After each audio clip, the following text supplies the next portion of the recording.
finding those levels too. Look at that four-punch combination. It's a masterclass right now from Shakur Stevenson. That's what you're seeing. A masterclass. Right hand, and Shakur meeting him with a straight left hand. Oh, and there's a knockdown score with the left hand.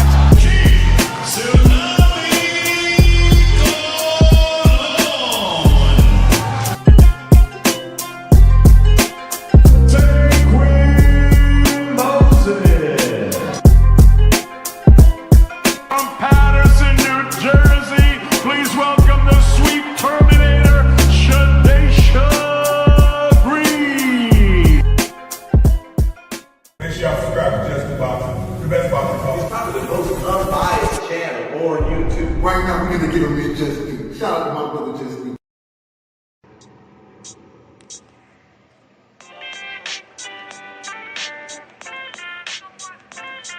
Yo, you know the deal. We back again. We never slacking. Word 'em up.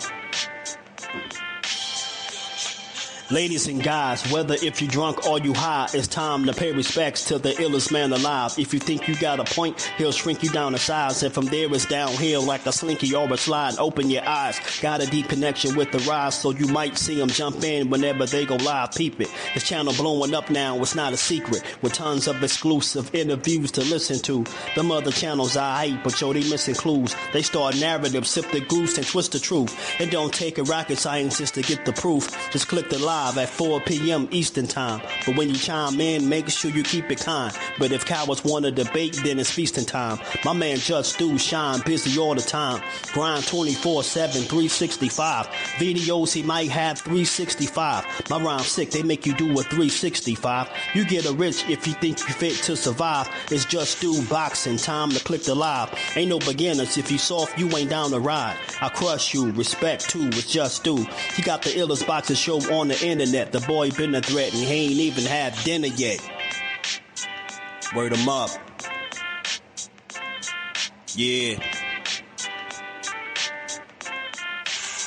You know what time it is.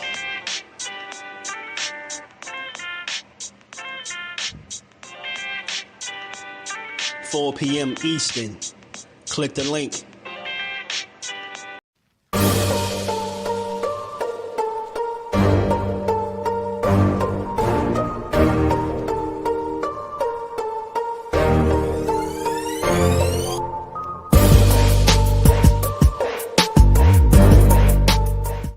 Bring the truth or tell on your ass what you doing or what you're not doing every single time. You can lie, you can bullshit and all that, but when that bell ring, if you ain't put that work in, it's gonna show, bro. It's gonna show. Not to mention y'all in a sport that can cost you your life. Literally, you can die in this shit. So if that's the case, man, if you gonna do this, don't bullshit with it. If you don't really want it, say to yourself, keep it real with yourself. I really don't want this shit. I can't put the work in that it requires. Walk away. Ain't nobody mad at you. Go out there, you're young enough, you go get educated, get a skill, do something, man. But don't play with this, man. People you can get killed in this shit, man. What's good? What's good? What's going on with the family on this good Thursday? Man, it's Thursday already. We back to build on this boxing and give it its just due. Y'all know how we do. I talked about this briefly yesterday, but after seeing a series of clips a while ago, some hours ago, I decided to really expand on it, man. So we're gonna talk about it, man. We got a lot to talk about today, man. Got a lot to talk about. How y'all feeling though, man? You know what I'm saying? How y'all feeling? Hit the like button, sub to the channel, turn the notifications on, support the build. We gonna talk about it.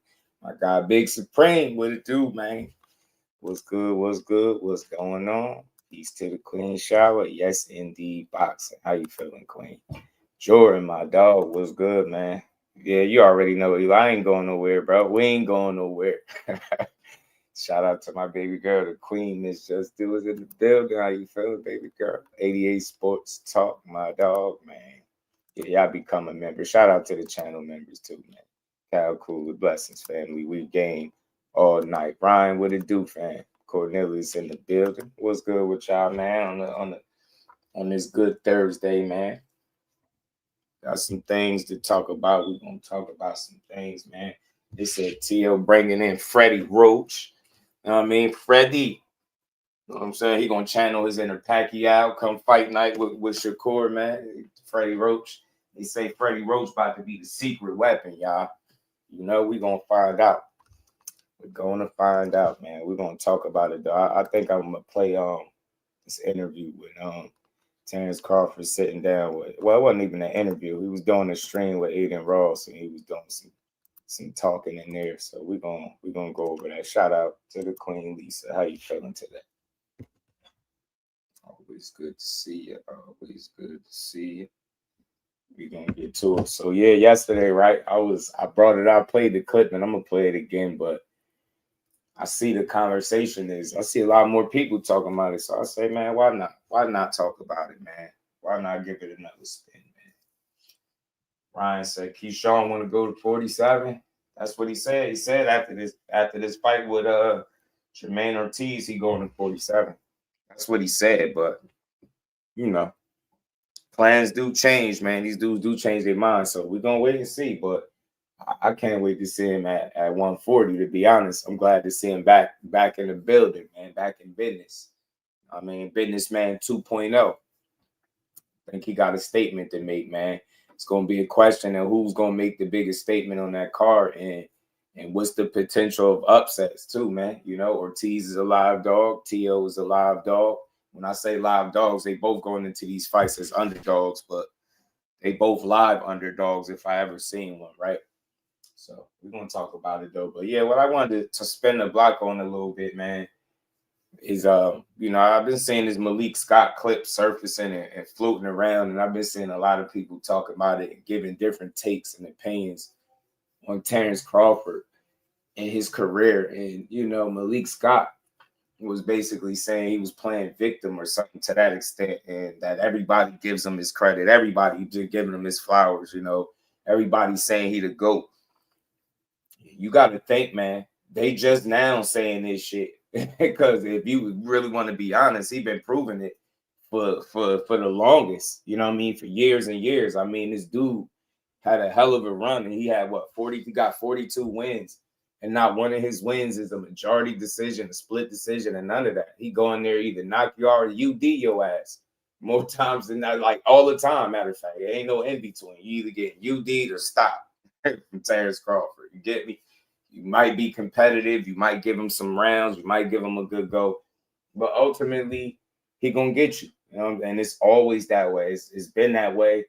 Like I said, his welterweight run was all knockouts, man. That's very impressive, man. He had a stretch, I forget, 5-6 years straight, all knockouts, man, all knockouts. And let the record reflect that it was all knockouts and championship fights, man. Shout out to Bruce, guys. Flyer, what it do, man? CJ in the building, what's good with y'all, man? So I just don't think people get how deep, how serious that run is, man. And again, I said this before, I'm going to keep on saying it.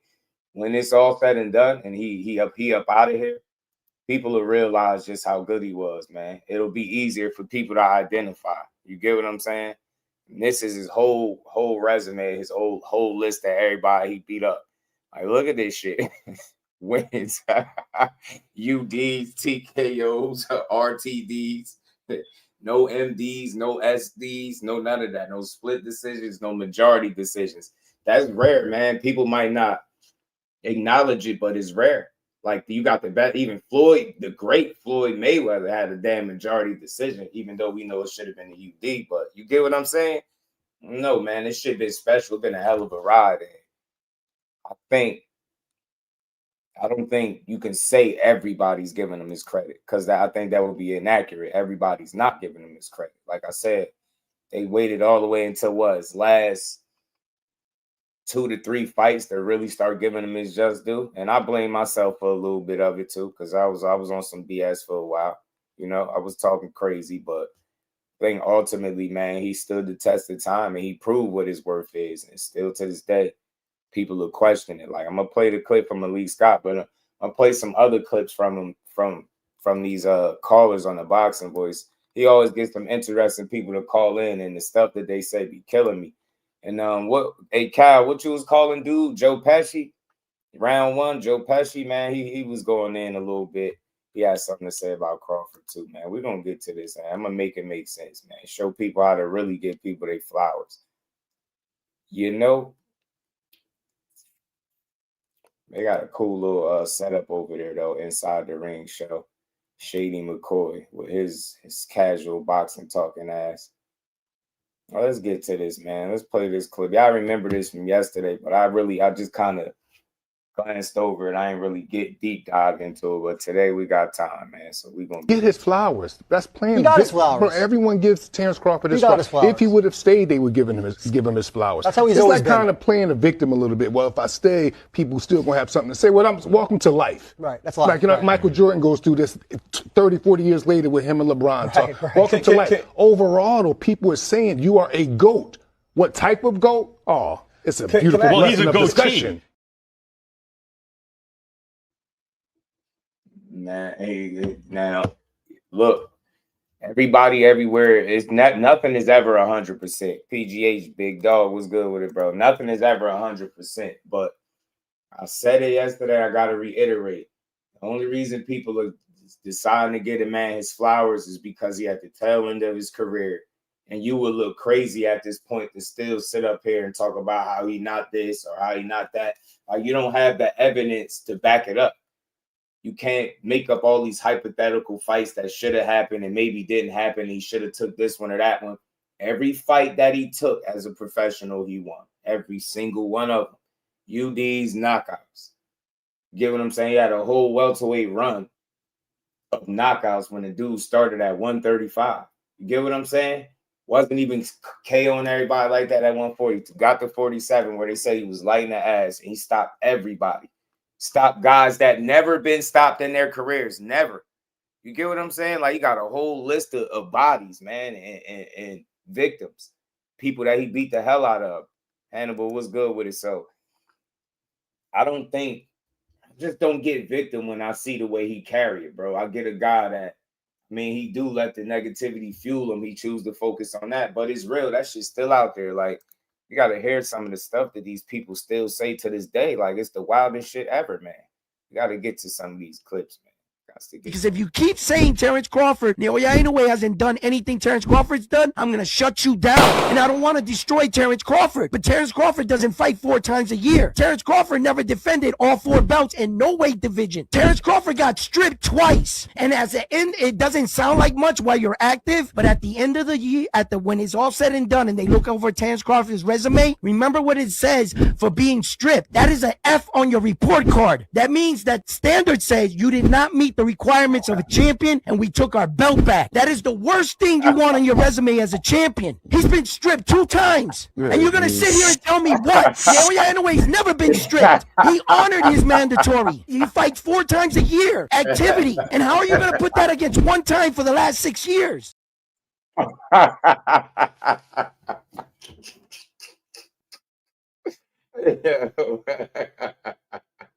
My bad, y'all.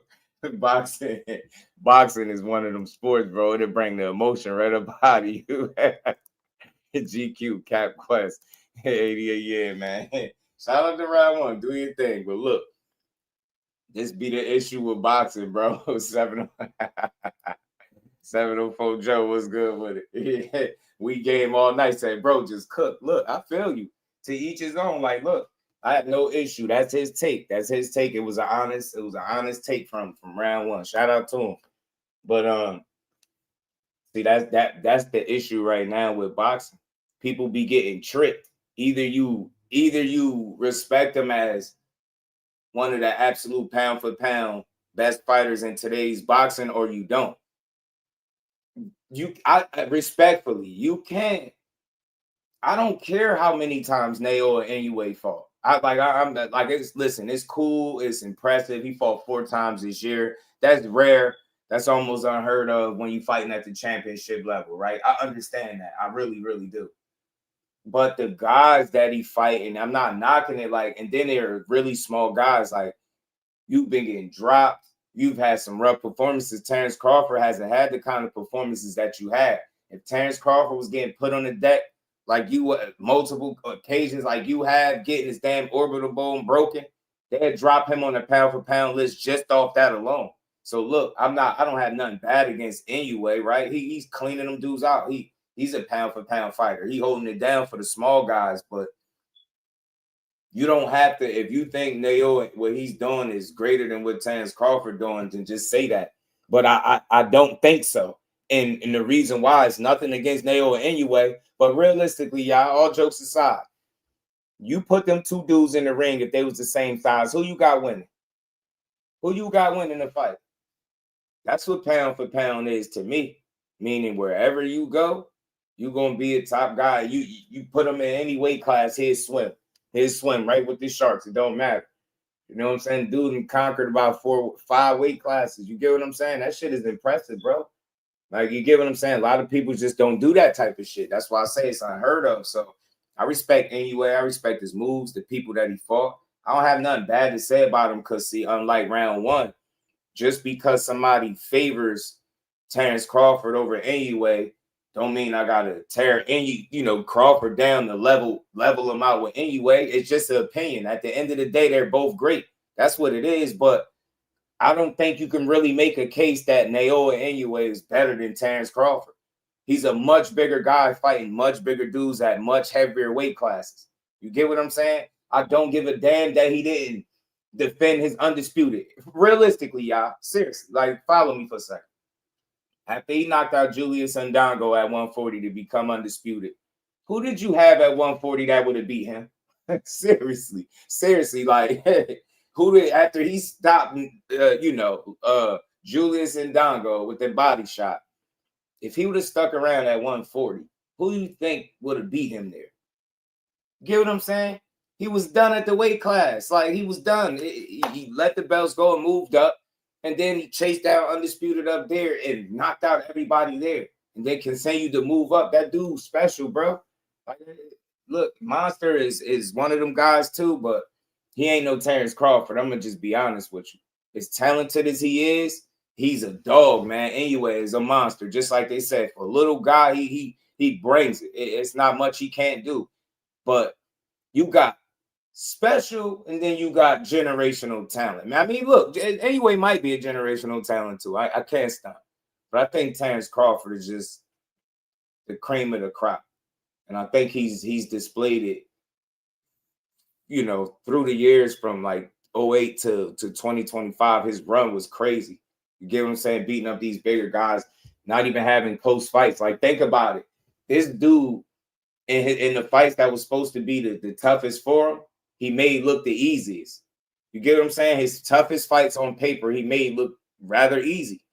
That's the special guy right there, bro. You'll never see, I don't know if we'll ever see Errol Spence come back, but if we do, you'll never see nobody beat him the way Terence Crawford did. You get what I'm saying? Outside of Money Mayweather, you get what I'm saying? You ain't see nobody at 68 go do what Terence Crawford did to Canelo. He was beating everybody's ass at 68. Terence Crawford moves up there and just made this shit look like, you know what I'm saying? Like it was nothing. I don't know, man. It's hard to dismiss this dude, bro. So everybody don't give him his flowers like that. I wouldn't be here for nothing. And I ain't got to defend the dude, but I just be wanting to highlight some of the conversations that are out there because somebody would rate him over Inoue. That would get dude charged up enough to start questioning Terence Crawford. That's the problem right there. How do y'all allow fans and their preferences trick you into downplaying the greatness of another fighter? Just because somebody like Terence Crawford more or they put him over Inoue, that's not crazy. That's not crazy at all. He's fighting way bigger guys. Think about this. All right. Where Inoue at? 122. You got 126, 130. So let's say like he jumped 2 weight classes and beat the top guy there and make it look easy. Is he going to do that? I'm not knocking him. He moving up and he handling business. But would he go from 122 to 130 and fight the top guy there? You get what I'm saying? Or the best guy there, or who's looked at as the best guy at 130 right now? Would he do that? Because that's what Terence Crawford just did, right?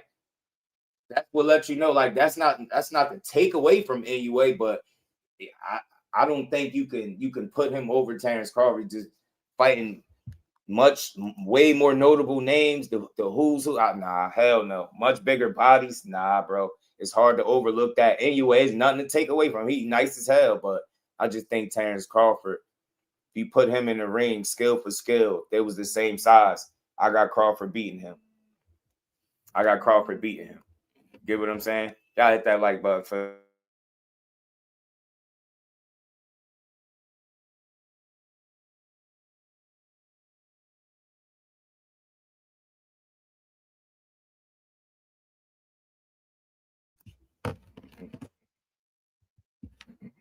My bad.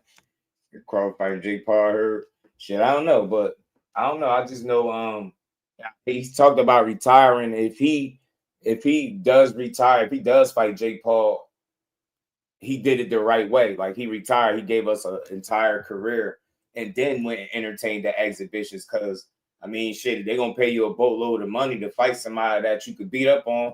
Why not go make the easy money? But I doubt it though. Something tells me I doubt if we see him fight a Jake Paul, especially after what happened in that Anthony Joshua fight. I don't personally don't see it, but anything is possible. Well, let's keep going. I don't know if that 3-time undisputed will ever be matched again. And one of the problems or one of the hurdles is you got to get a person in the. Hold on. Remember, shout out to the boxing boys. It's never personal. I just love boxing, and I like to have conversations off of some of these wild ass opinions sometimes. But notice in the other clip, he was just going in on Terence Crawford, right? This is how crazy this shit is. Now listen, he said that. Now peep the 180. I don't know if that 3-time undisputed will ever be matched again. And one of the problems or one of the hurdles is you got to get a person in the above weight division to unify all 4 belts. What Saul did is basically did all the heavy lifting and brought it to Terence Crawford. And he only had to do it one night. You understand? So you got to get somebody to agree to that. And you coming up from another weight division, getting a shot at everything he worked for. And Saul gained nothing. If Saul beats Terence, let's say if the other shoe was on the foot and he would have beat him, check it out. Say he would have beat him. You think the fans would have gave him credit for that? He would have said, "Oh, you got brought up a guy 2-weight division, a smaller guy." That's what they would have said to Saul. Well, I would say that he didn't have a problem when he did it with Charlo, right? He didn't have no problem bringing Charlo up. He didn't care about credit. He brought Charlo right on up 2-weight divisions and beat him up. You get what I'm saying, didn't he? Didn't he? Shout out to Mike Kirkman. What's good with it, bro? Lee in the building. What's good, my guy? Everything Boston Key. What's good, my guy? Say no matter how you feel about Bud personally, Bud, that dude for real. And you know what? I'm glad you said that, bro, because that's what the problem be. People be allowing their personal feelings toward a person that they never met or don't know personally interfere with how they view him as a fighter. They start talking about what kind of person he is. He's not approachable. He's not for black people. They be saying some wild shit. 2 cents. What's good, homie? They be saying some wild shit. So I don't know. He kind of switched. You went from that to saying you don't know if it'll ever be done again. You don't know because that shit is hard. I know it. Look, I thought like that once upon a time too, yo. I thought that Errol Spence did all the heavy lifting, so to speak, hypothetically, right? At 147, because he was fighting the people, right? Securing the belts. But if you look a bit deeper, that is true to an extent. But if you look a bit deeper, it's a reason for that. If you look at what Errol Spence did, he was a shoe-in to make these fights. You get what I'm saying? They was on his side. Like, that's easy to make them fights when you kind of pretty much in-house fights. Now, he was willing to take on all the challenges, and he got through all of them until he got to Crawford. But I think that fall more in line with politics than it being Terence Crawford not trying to fight nobody. You get what I'm saying? Or just trying to be on top rank and not fight nobody. I just never thought that. So, I don't know, man. It's tough, man. It's tough, though. Yeah. They both was in the same division. They both was competing for the same shit. They fought some of the same people. Terence Crawford just knocked all of those guys out. And he continued to move up and chase more legacy, man. It's hard to really discredit that, man. It's hard to look at it any differently than what it actually is. So, I don't know. Shout out to Malik Scott, but he say he playing victim. I mean, look, some people could say the same thing about you when you was with Wilder and you took losses. Remember? They said you blamed everything under the sun. Some people say you ruined Wilder. You get what I'm saying? So I don't know, man. It's easy to say that, but I don't see no victim with Terence Crawford, bro. He don't got no victim mentality. He got a guy that's been slept on, undermined, underrated, overlooked, underappreciated, all that shit. Like, he one of them, and I think he a product of that. And that shit, I think, made him the kind of fighter he is. You know what I'm saying? I think it worked at the end of the day, I think it worked in his favor. For real, for real. Get what I'm saying? All the negativity through the years, that shit just, you know, it bred a monster at the end of the day, right? Shit didn't stop him from doing nothing. We'll see, man. I just don't see it. I've seen way too much, bro. I get it. Malik Scott, I don't know. Maybe he'll be on Twitter. Maybe he ain't on YouTube. Maybe he just on the podcast. But I still to this day, they talk about snacks. Still to this day. You think that's giving somebody credit? That's crazy, man. What's another clip I had in here? I got to find it. Where is it at?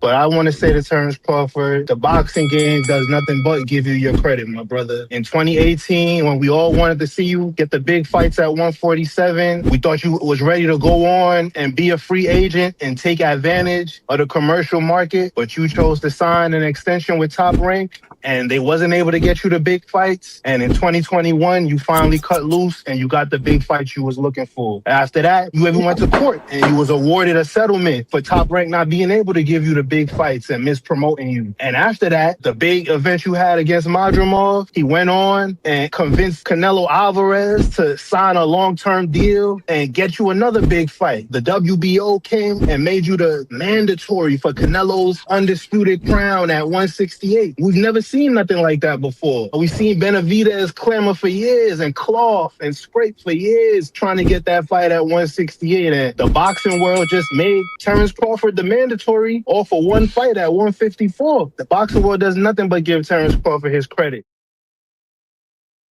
What? The fucking terrible take. The boxing world give Terence Crawford his credit because he getting the fights and winning them. Get the hell out of here, bro. I gotta find it, man, because it's Oscar De La Hoya. I got one from Oscar De La Hoya has some shit to say too. I gotta find that clip from Oscar De La Hoya. He said Terence Crawford sold his soul. Like, you cannot make this shit up. I promise you can't. Like, nah, bro. That's not giving him make him the mandatory. Come on, bro. You did see this before. Everybody forgetting that he fought Jermell Charlo? He did the same shit. Ain't no mandatory. Canelo don't fight no mandatories. Mandatory my ass. He do what he want. He make fights that make money for himself that he could win. And I said it before. I knew he was going to gamble wrong when he messed with Terence Crawford. Charlo, he got that off. That shit was cute. It was cool. He got Charlo, man. He caught Charlo, you know what I mean? Caught Charlo slipping and beat him, right? Terence Crawford was a whole other thing, bro. You know what I'm saying? He gambled wrong and he got beat up. You know what I'm saying? He got beat up. That's not giving the man his credit, bro. Like, you get money, be grateful. I swear. You need to be thinking Terence Crawford. Shout out to Remo. What's good with it, fam? Reem, what's good with it, fam? While the performance did look where it was got, in my opinion. I think because he tried to tweak him, Mike. I think he tried to tweak him in that. That's what that was. He tried to change him. You know what I'm saying? From what he already was. You know what I'm saying? I think it was just a little too late in the game. That's just my thoughts. But yeah, I'm with you. It's just tough. Like, I was a little surprised to hear that he said that. I just don't see a victim. I see a guy that if you tell him he can't do something, he go do it. You know what I mean? I had people telling me they guarantee that Errol Spence beat him and stop him. They was guaranteeing this shit. Some people I don't even see on YouTube no more. That's how wrong he be proving people, man. He been doing that shit for years, man. So nah, man. He get his flowers if you're a real one, but a lot of these dudes tore him down, bro, and they still doing it, man. It's about Bud Crawford on New Boxing. Shout out to AJ.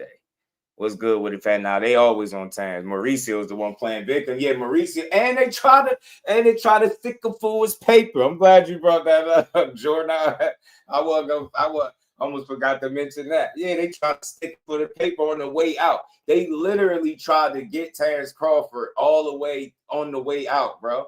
They like, yeah, we gonna get the last laugh when we get this money. Nope.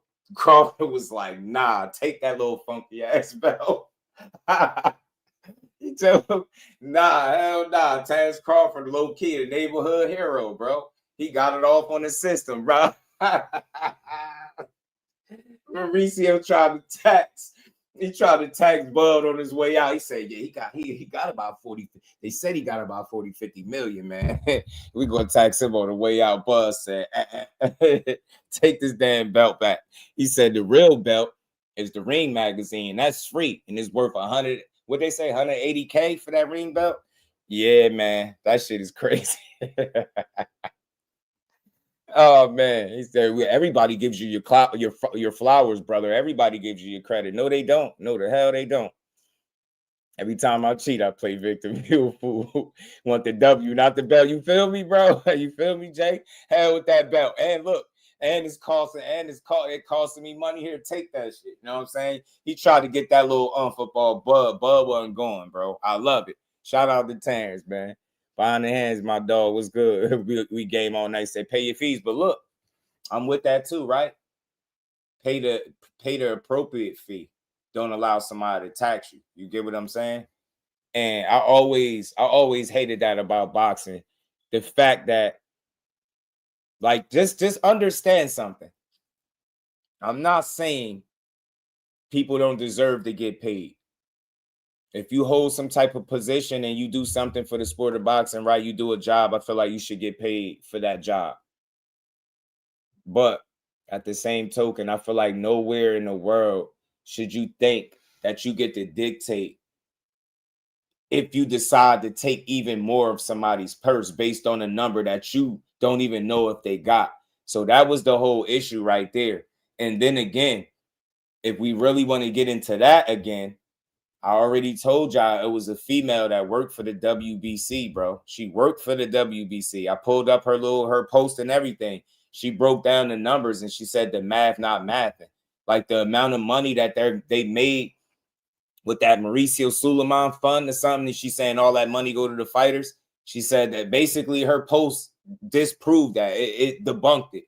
That the money that Mauricio was trying to make seem like, it just goes into helping fighters was in fact not the case. So that's my issue, bro. Listen, I don't even care about nobody money because it ain't coming out of my pocket. But I do respect him making a stand and not allowing people to get it off on him and get over on him. And I think that's what it was, because he went from talking down on him to kind of making an apology because they knew they was wrong. You got to think about it. And I want to say this too. I almost forgot to mention, just somebody answer me the one question as to why the WBC should be allowed to charge more money than everybody else.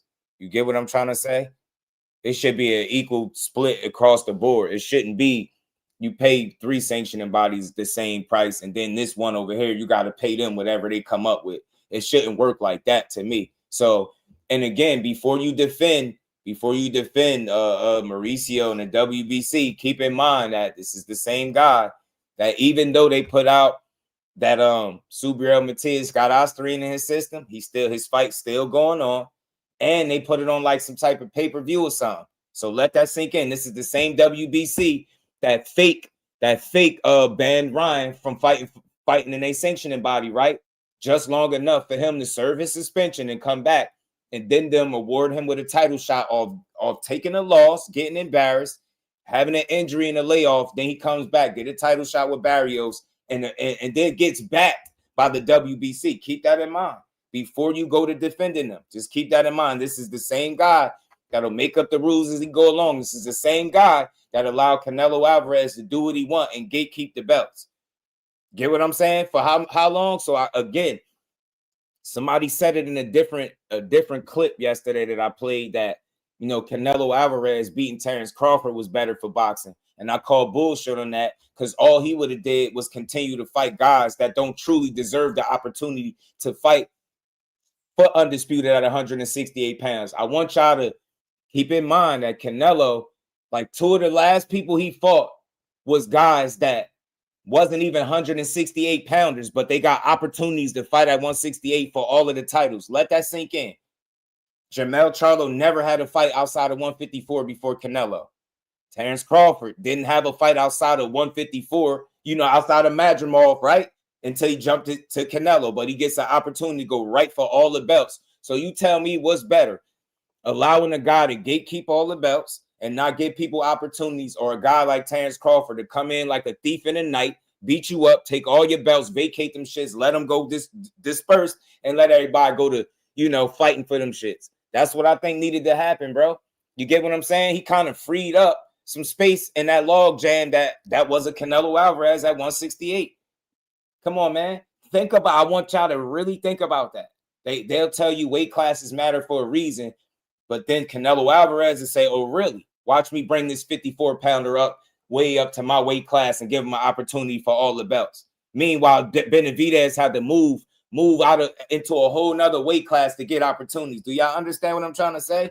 So that's the same WBC allowing that shit to take place. So, nah, man, I'm with, I respect people paying their fees and stuff like that, but I don't respect people that I feel like is trying to extort, so to speak. You know what I'm saying? I think that's what they was doing. Yeah, moving through a dirty sport. I'm telling you, he maneuvered well through a dirty sport. That's a great point, Mike. That's a great point. He damn sure did. You know what I'm saying? He damn sure did. Damn sure did. Improv, what it do, fam? Nah, it's not. You missing. I don't know if you hearing what I'm saying. I know they've been charging for 4 belts, but you're not hearing what I'm saying. So maybe you got the answer to this question, my guy. And it's just an honest conversation. You get what I'm saying? So, but I want you to know, like, what makes the WBC deserve more than everybody else? DP Rocker, what it do, family? How you feeling? Yeah, it be that's what I'm saying. Joe, what's good, my guy? Big screen OnlyFans Malik said Crawford playing victim. Yeah, he's saying Crawford playing victim, you know, basically saying how people don't, you know, everybody gives him his flowers, and he's saying he retiring because if he stick around, they ain't gonna give him credit. And that's true. Remember, Terence Crawford was the same one that said, yo, when I stop you, then what they gonna say? Remember, he was saying all that shit to Errol Spence, and he said all the excuses they was gonna make when he beat him. And he was right about everything he said, every excuse that he said they was gonna make after beating Errol. He said this way before he fought him. And think about that. For him to beat him and them to make all the same excuses he said, I don't know, this dude been solid, standing on his word every time he get in the ring, bro. Everything he been saying, it's been coming to fruition, bro. In terms of the fans and how they slight him. Again, they finding a way to do it with Canelo. Some people saying Canelo didn't take the fight serious. Oh, he just he let him win. He was paid off to lose. Like, it never ends. Don't sit up here and tell me with no straight face that everybody's giving him credit. When I watch people spend hours just trying to destroy the dude. You get what I'm saying? Without a leg to stand on. That shit is weird to me, man. Said the same guy that said Zordo about to do David B dirty. Now Zordo about to get cooked, I think. He said, and that's what I'm saying. Hey, Cat Quest, you probably right, bro. They probably will say something like that, but it won't justify. You get what I'm saying? That's not a good reason, right? You thinking like equal opportunity. What makes, you get what I'm saying? And what makes the WBC most prestigious? You get what I'm saying? Cat Questions. Think about that for a second. It's the fighters that held the belt, right? So once again, it's the fighters that gave your little funky green belt the validity that it has today. Get what I'm trying to say? Because that's the first thing they'll say, right? Is who held the belt. Exactly my point. Fighters make the belts, not the other way around, and they shouldn't be like manipulated out of money or like, I don't know, extorted for lack of a better term, right? You shouldn't be mistreated, right? It should be fair across the board, is all I'm saying. And anytime it's a situation like this, you want to try to hear both sides. Most people just heard Mauricio when he said the fighters, all the money go to the fight. That was enough for them. They're like, oh, Terence Crawford, you bugging. Listen to what Terence Crawford said. Y'all paid everybody else. Why y'all get more? Hell no. And then my thing is how you set a percentage and you don't even know how much he got paid. It don't even make sense to me, bro. It was just nasty work by them. Boots and Chain fans will never get bug credit. Big Demon was good, fam. Canelo was looking like a victim in the ring. Wasn't he? Hey, wasn't he, Jordan? While Bud was running them damn punches upside his head, how he said he was? Resume is above average. I got it up here, Big Supreme. I got his whole resume up here. I got it up there, bro. Like, you got to think think about all of these wins, bro. They really they waited to like the last 3 fights and maybe 4 if you want to add Sean Porter to start giving dude credit like that. I'm telling you, Shit was crazy. That's way above average, man. His greatness is reflected in his achievements, and I think in how he beat these guys. Big Supreme, mind you, no split decisions, no majority decisions, no draws, and none of that shit. Straight UDs and knockouts. And then not to mention his welterweight run was all knockouts. You get what I'm saying? All knockouts. Shout out to my dog Dante's Boxing Talk. What's good, homie? He said Gambo was a pound-for-pound fighter when Bud fought him. I remember the fight. Yeah, I remember that. They had identical records going into that fight. I think they was like, I want to say like 23-0, 16 KOs, something to that effect. Something like that. Something like that. They had identical records going into the fight. Yeah, and I remember seeing Bud put hands on his ass. Sonny with the Reef was good with it. Imagine Bud would have got on the Manny on his resume like he wanted. Sonny was good. Tim was good, my guy. Yeah, man. I think he would have beat his ass. I think he would have beat Manny's ass. Manny, Danny, Keith, Boots verse. Sonny, bro. Nice try. Yo, Manny Pacquiao, Sonny. Manny Pacquiao wouldn't even tell you Terence Crawford ducked him. Danny Garcia wouldn't even tell you Terence Crawford ducked him. And you really you had Danny beating Terence Crawford. You had Manny beating Terence Crawford. That's a more of a tricky fight, but I hadn't beaten him, Keith too. I ain't gonna lie to you. And he definitely ain't ducked Boots, bro. I be trying to leave that alone because look, I'll say this. They had that little interaction, man. That shit was very telling. And look, and I'll point this out without having to slight Boots. You can't duck somebody that's not trying to fight you. Saying you would fight somebody and you want to fight them and actually doing something or putting yourself in position to fight them is two different things. When he accepted that IBF strap, you get what I'm saying? He took himself out of the WBO rankings where Bud Crawford was at. So if that's where you wanted to pursue, then you would have left that belt where it was at and you would have kept yourself in the rankings over there and try to pursue a fight that way with him. But when you took the IBF strap, you get what I'm saying? That told me what I needed to know in terms of like focus. So ultimately, I just didn't think Boots would have got a chance to fight either of those guys. You know what I'm saying? I thought time worked against that. And as far as Virgil know damn well ain't no Terence Crawford duck him. That's just blasphemy right there. Oh, you saying they duck Bud? Oh, okay. You saying they duck Bud? I got you. I about to say you just saying they duck. Hell no, he ain't ducking dudes. All things was good with it, bro.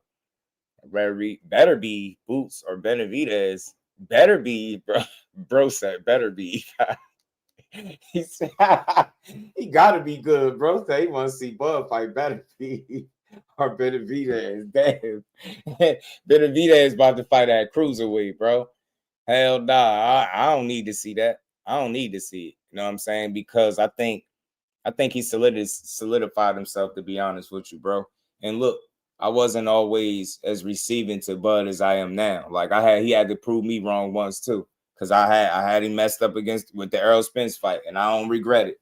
You know what I'm saying? I could do it over. I still pick Spence, but the end of the day, man, he always showed you who he was, and people use narratives to try to tell you who he wasn't, right? Nobody used the fights, right? The actual fights to dictate what he wasn't, right? They use narratives, how he negotiated with Earl, what fights didn't materialize, him signing on with Top Rank. Y'all heard it in that clip that I just played. People at home think they have the audacity and the right to tell these grown professional fighters that's risking their lives where they should sign at based on what they want to see at home. That shit is that's like, wow. Like, that's not even being a fan at that point. Like, that's going too far. You got the people criticizing the dude for signing on the Top Rank, said he wouldn't get him the fights. He leaves from Top Rank and goes and makes the biggest fights of his career. Sound like he won to me. Sound like he beat the game to me. He beat the system and the game. And I hope he leave out on top, man. If he do any exhibitions, so be it. I wouldn't care. But as long as he retired first, retire and do you. Retire and do you. Retire and do you. Most Tape fans don't like Bud because Spence fans roll that tape back. Listen to him. Yeah. They don't. And then, him and Tank had the back and forth a little bit. And they don't like each other, so you know what I mean? there's that right there. Bud be inheriting hate, boy. They really be mad at the dude, man. I thought once upon a time he didn't want to fight Spence too. I was what I mean, confused by the way things was going. But I think ultimately, man, bro showed everything that he was worth, bro. You know what I'm saying? I even remember back when he fought Shawn Porter. You could see that on the resume. I remember back when he fought Shawn Porter, bro. People was talking about that fight before it took place because he was saying he didn't want to fight his friend. And they was like, he ducking Shawn Porter. He's scared to fight Shawn Porter. Then he goes out there and stops the dude. And then they complained about, well, Kenny Porter really stopped it. You know what I mean? He ain't stopped Shawn. Kenny stopped it. Drew, what's good with it, bro? How you feeling? Say, I don't rock with Bud, but succeed in all things. I definitely, look, when I say I rock with a fighter, it's based on how they fighting, right? I don't know him to rock with him that way, right? But as far as a fighter, I definitely rock with him. For what I know about him, the fighter, hell yeah. And at the end of the day, anybody that holds their family down, stay out of trouble, keep their nose clean, been at the top of their profession since they got to the top. He stayed at the top, retired on top. Got to think he had a hell of a run, championship run from 2014 to 2025, all championship fights. And then not to mention the welterweight run, all knockouts. That was like what, 6 years? 5-6 years? So I don't saying he didn't want to fight Spence. Yeah, I thought so once upon a time, bro. I thought he didn't want to fight him, Mike. I really did. Because of the way it was going. And I think what I was missing, it wasn't factoring in at the time because I was just caught up in what I was caught up in. I don't think I was factoring in politics. You get what I'm saying? And when you think about that and who was getting the fights versus the other guy, you could see clearly like Spence just had a shoe in to make those fights because they were in-house. You know what I'm saying? Easier. And that's why I think I believe he said that's what he meant by the easy route. All that years ago when he said he gonna go the easy route. People made it seem like he was saying he gonna fight all the easy fighters and save Bud for last. No, I think he said he was gonna make the fights that were easy to make from a business standpoint and collect the belts while he do so, and then save Bud for last. And that ended up being the most difficult fight for him to make in his career. So that's what I think he meant. And I mean, listen, they made it happen, bro. He made it happen. He said, bet $1 million. I knew he was scared. Yeah, but he different. Bet $1 million. Bet $1 million. You know what I'm saying? His hometown scenes. I love him. Yeah, hometown love him. I mean, I told you he'd be other people, bro. You ever been out somewhere and you see Bud, he be chilling. Telling you, low key, and he blend right in with the crowd. He be one of the people, bro. He be like one of the homies. I swear. Just chilling. And they don't act Hollywood. That shit go a long way. I seen him consistently, and I seen him in the building on multiple occasions. Multiple. And he just cool, he chill. I mean, he is approachable. I mean, that's from what I gather, right? I ain't see nothing different. I mean, I could rock with somebody like that. No one was good with it. What's good, Mr. Miles? How you feeling, my guy? Hey, what's up, man? Like always, man. Always pushing out great content. I had to jump in and at least give my 2 cents, man. So talk to me. Yeah, so it's hard for me to respect some of these dudes in the sport of boxing, man. Mm-hmm. Malik Scott says that Terence was playing victim. Now, to be fair, I didn't hear the quote. I don't know what he said, but I'm just going off of just the title. Yeah, I got you. It's real short. I'll play it for you real quick so you can respond to it. I got you. It's really short clip. Get his flowers. That's playing. He got his flowers. Bro, everyone gives Terence Crawford his flowers. If he would have stayed, they would give him his flowers. That's how he's always been. It's like kind of playing a victim a little bit. Well, if I stay, people still gonna have something to say. Well, welcome to life. Right. That's life. Like Michael Jordan goes through this 30, 40 years later with him and LeBron. Right. Welcome to life. Overall, though, people are saying you are a GOAT. What type of GOAT? Oh, it's a beautiful lesson of discussion. Yeah, don't like it, don't respect it, bro. Right. Malik Scott is a former boxer trainer. He knows the ins and outs. He knows the price to be paid to be called world champion. He knows the road travel for a lot of these guys. And to say that, come on, bro. Like boxing is one of the rare sports where I feel like there's not like a fraternity. Like people don't respect the people in their sport. And Malik Scott, like you a trainer now, right, bro? Like, I saw you go train Deontay Wilder, bro, and I saw no adjustments. And so you would think that you'd be worried about your fighters than worrying about a undefeated fighter who moved up 2 or 3 weight classes and got it done, bro. Like, at some point, bro, just shut the hell up, bro. I mean, what, you mad because you couldn't train Terence Crawford, bro? I mean, what is it? I mean, pure jealousy, pure enviness, and for me, it's just hard to respect a lot of these dudes who go on these platforms who want to get their name out there, say a hot take. It's like, this is just ridiculous, bro. And so, I mean, I don't respect that statement, bro. I don't. Nah, I feel you. I mean, for me, it's like you gotta you it's a loaded conversation to have, bro. Like, this is not somebody that's just sitting around like they're picking on me and they're not giving me credit. This is the dude that's like, yo, every time I do something, y'all downplay it. Y'all say it wasn't shit. And I mean, I could you rewind it. You could rewind it all the way back to the Gamboa days. Seriously, like, and it's fine for people to criticize. Like, that's fair, right? It's part of the game. But now people go above and beyond and try to make their point to the. They go so far, they end up sounding crazy. It's just like I played the other clip where dude was on the Boxing Voice, and it sounded like he was getting frustrated at this notion that people would put Terence Crawford over Naoya Inoue. So he started stating with Naoya Inoue, though he fought 4 times a year, Terence Crawford don't fight 4 times a year.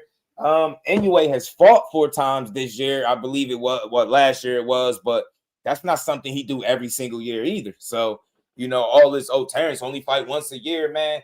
Again, the dude been fighting championship fights since 2014. You know that shit start to slow down. You don't fight as often when you fighting championship fights. That's something you got to take into account. Yeah, and you get paid. He's one of the top guys in the sport, and it's been that way. So it's like, man, that's why I think he's preserved and managed his body pretty well too. So it's benefited him. Like, we've gotten to the point in boxing where we think we can control how much you fight, who you sign and fight for, like what promotion what banner you fighting under, what promoter you get. Like, we don't just sit back and enjoy the show, enjoy the fights, man. We be mad at all the wrong shit. I played a different clip where dude was criticizing him about re-signing the Top Rank. So damn what? You get me? Like, you telling guys, oh, you should have went to PBC or you should have went here. How do you know any of those people had anything on the table for him at all? How do you know this? Right? Like, boxing is a niche sport as it is. Those circles be small. I'm pretty sure if somebody wanted to pursue him before he re-signed, they could have done it. But we'll tell him where he should have went without even knowing if that was an opportunity there for him to do it. Like, shut up and just sit back and let these men figure out their careers. Like, I don't feel like I got that kind of power as a fan, like to tell you where you got to sign that. Well, the one thing I respect about Terence is that, you know what I'm saying, just listen to him talk.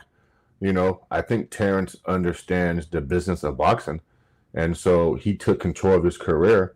I mean, us as fans want to see probably certain fights, and we want guys to move a certain way. But, you know, Terence Crawford, from what I understand, you know, smart investments, took control of his career. He's made some good money, and at the end of the day, how can you argue that, right? I mean, he went out on top versus Canelo, had a good payday. I mean, at the end of the day, I mean, isn't that the ultimate goal? And here's what's funny, bro. Here's what's funny. I know for a fact that, or I assume that Malik Scott knew what Terence was talking about, bro, because everything they said Terence couldn't do, he did it, right?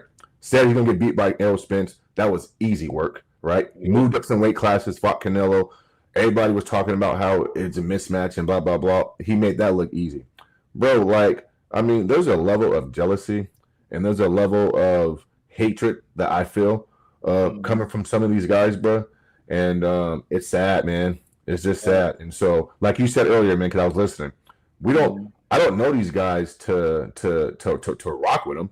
I mean, we should only be judging, or I'll speak for myself. I only judge Terence Crawford, what he does inside that square circle.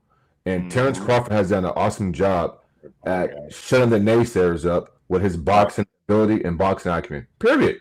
Oh, you know, that's cool. But guess what, though? Yeah, I'm going to go beat Canelo, though. You feel me? I'm going to go beat Madrigal. I'm going to embarrass Errol Spence. And so I ain't got to say, listen. Terence Crawford is one of the few boxers when he's promoting a fight or he's marketing a fight and they're on their press tour, blah blah blah. People hold him to every single word that he says. It's boxing. Guys got to sell the fight, bro. Right? Guys got to sell the fight, right? And so, yeah, is he a little? Do guys operate in hyperbole and say things? Of course they do. But and then you made a great point, bro. At nowadays on this level, fighting twice a year is like that's cool because you have to sell a fight. You have to travel. You got to market the fight. 6, 7, 8 city tour overseas and in the country, whatever you're doing, bro. So I mean, Terence ain't finna fight no 4 times a year. Like, what are you talking about, bro? Like, do y'all not know the sport? I mean, y'all don't know boxing, bro? This is crazy. Right. And the man fought till he was 30-8, bro. Like, he gave us the fights. He was active when he needed to be active. And how is that an indictment on a fighter? Like, how are we criticizing people when they're not in the ring? All right, so what? And just think about that. Do you think it's ideal? Do you think a fighter wants to not be in the ring? But I'm going to critique what happens when he actually is in the ring. He beating ass, UDs and knockouts. That's why I got this up here. This is an entire resume. That's 42 people up there.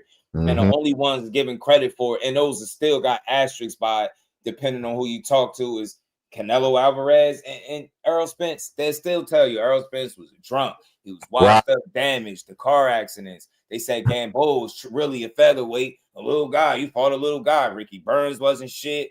Beltran wasn't nothing. Delorme, like, Lundy was fun. I remember every last one of these fights. Too, Seriously, yo. How many of these fights did people see for real? Because there's no way they really seen all these. If y'all would have seen these fights, there's no way you could be mad at this dude. I'm talking about from a boxing standpoint. I ain't talking about no personal shit. I'm just talking about getting in the ring and performing. Bro, I remember these fights. Beat up Breedis Prescott, Andre Klimov. I remember that. Ricky Burns, Yoriokas Gamboa, Beltran, Thomas Delorme, Thierry Jean, he beat his ass.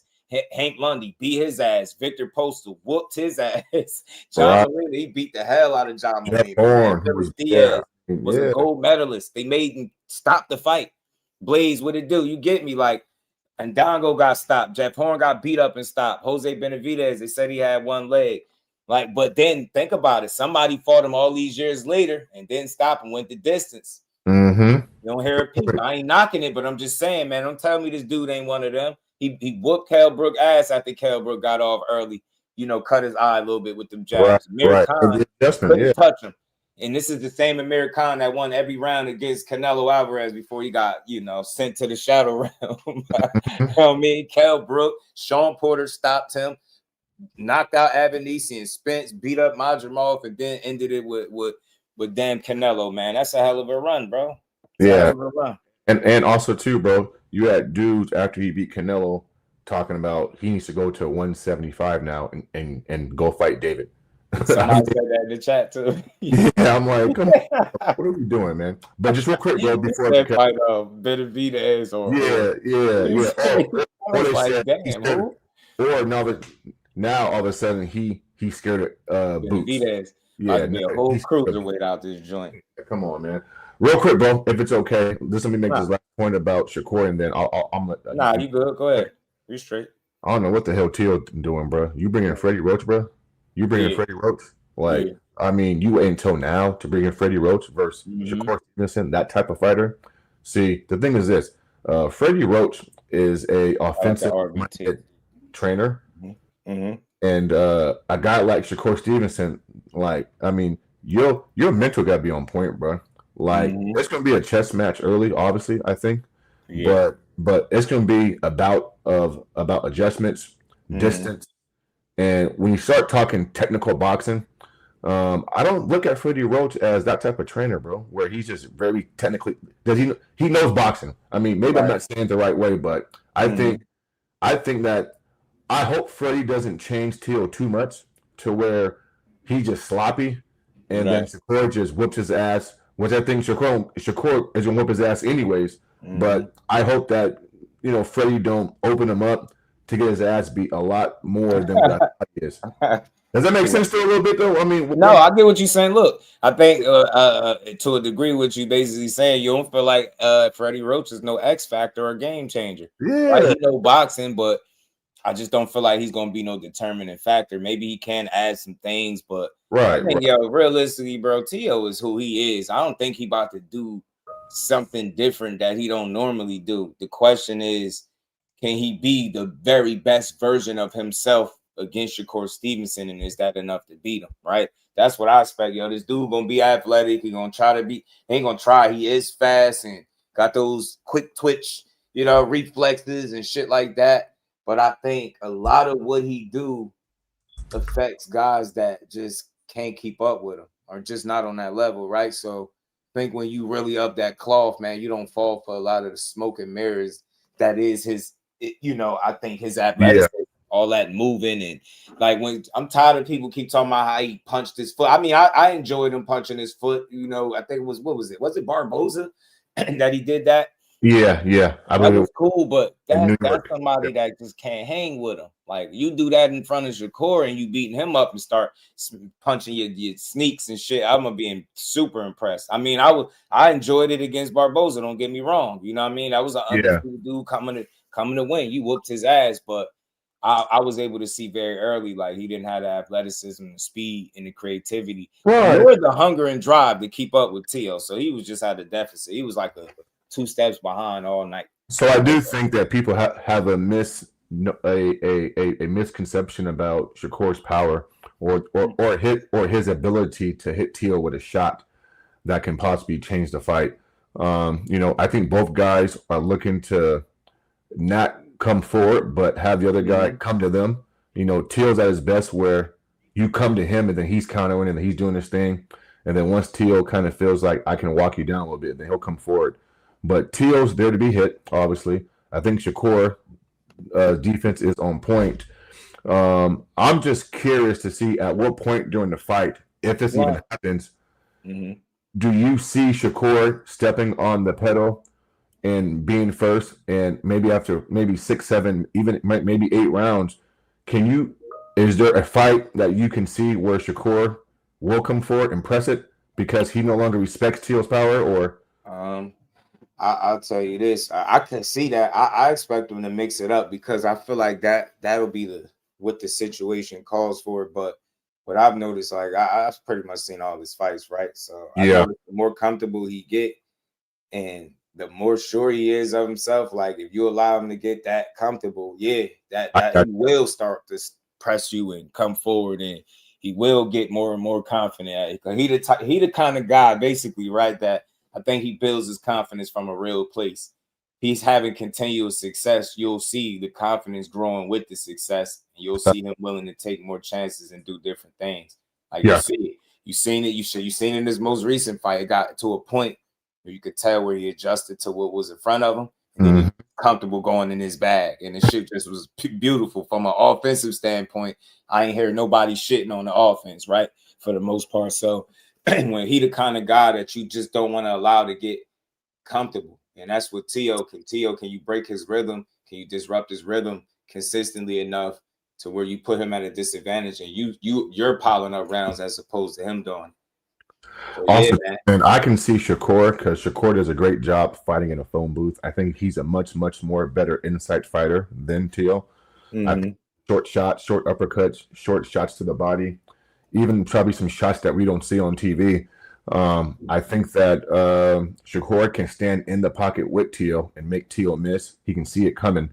And so I think you made a great point. Once Shakur is comfortable with what's coming back at him, but I do think Shakur is going to be safe to a certain degree, but at times, I don't want Shakur to fight for the fans, bro.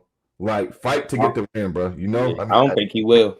Okay, because I don't think he will. I hate when they said, "Oh man, like like the fans are booing." Who cares? Like, your job is to get your hand raised, and don't put yourself in position to get caught. And so, I don't know, man. I mean, I think Tio. Listen, it's going to be interesting the first couple of rounds, and both guys. Tio's probably a little bit more dangerous than Shakur is, in the first couple of rounds. But this might be a boring fight, bro, where it's distance and it's movement, and Shakur pot shots him, and maybe some close rounds in there. Maybe Shakur gets it, 115, 113, 116, 112, 8, 8-5, 7-5. I'm sorry, 8-4, 7-5. And so, but at the end of the day, I do think that Shakur is going to get his hand raised. And I think that Teo is going to be surprised by Shakur's offensive output at times, and he's going to be hesitant to get countered. That's just my opinion. Yeah, his accuracy will make you a little hesitant. He made Zepeda, who's the most offensive guy, most busy, throw the most punches, in boxing. He had him resetting and re-strategizing in that fight. And last point too, bro. And last point, like I don't think Teo's coming as aggressive as Shakur's, Zepeda. Zepeda is like, he like him and Pitbull Cruz, like they coming forward, bro. At all, like that's what they do, right? And so you can't tell me that from a distance standpoint and just boxing ability, you think Teo's gonna sit on the outside and he's gonna be able to outbox Teo? No. Right. No. So I don't know. I mean, I think Teo is between a rock and a hard place. Like I think Teo is gonna have to press the attack and come forward and force the fight, but then you may get countered, right? But if you sit back and try to box this kid, Shakur Stevenson, good luck, bro. I mean, we're talking about a master boxer, boxer. Yeah. But, hey, man, you have a great evening, bro. Thanks for allowing me to come up, man, and get my shit off, man. But I'll be sure, bro. It's all good. I'll be listening, man. I appreciate you. Talk to you, man. So yeah, man, it's gonna be interesting. Shout out to my guy, Mr. Miles, man. Yeah, man, Teo, he got his work cut out. But speaking of him, being that he segued into this a little bit, let's talk about some of this stuff because I've been playing clips from Shakur and people have been talking about Teo. You see, Teo was 170-20 in the amateurs. He kicked some ass as an amateur, But he looked like he in real dog shape and he ready. He's ready.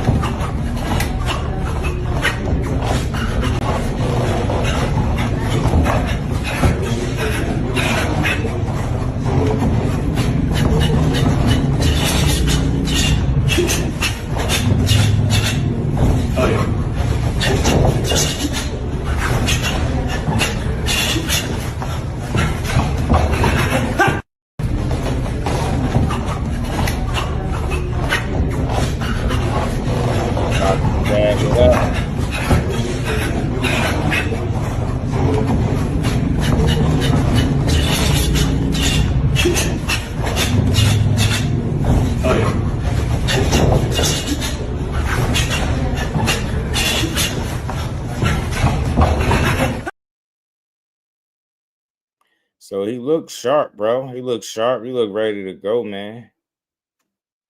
His ass looked ready to go.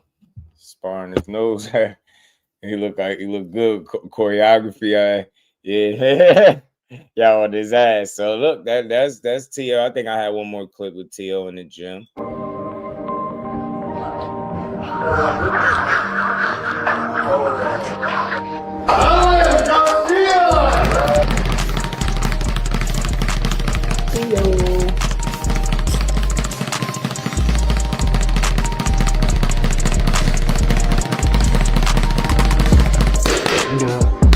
And being quiet.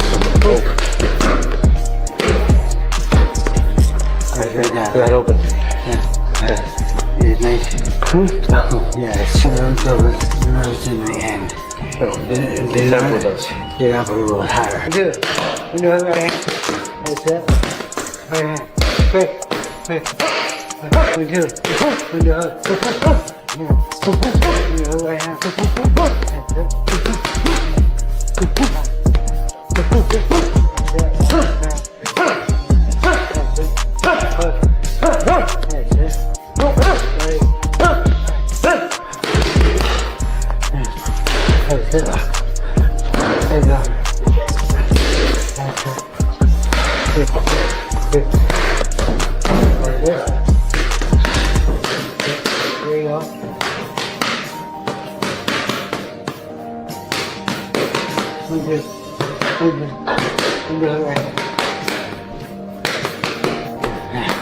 I can get to you.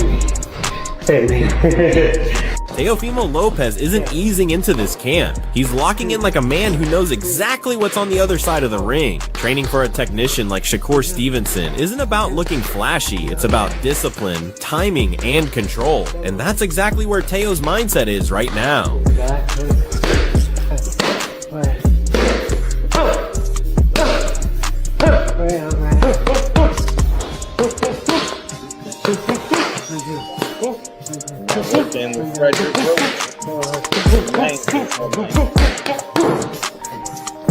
Yeah. I'll get to here, but it's not. Don't need another stop. Stop. Yeah. Sure. That's him. Make him head back here to the wall. Yeah.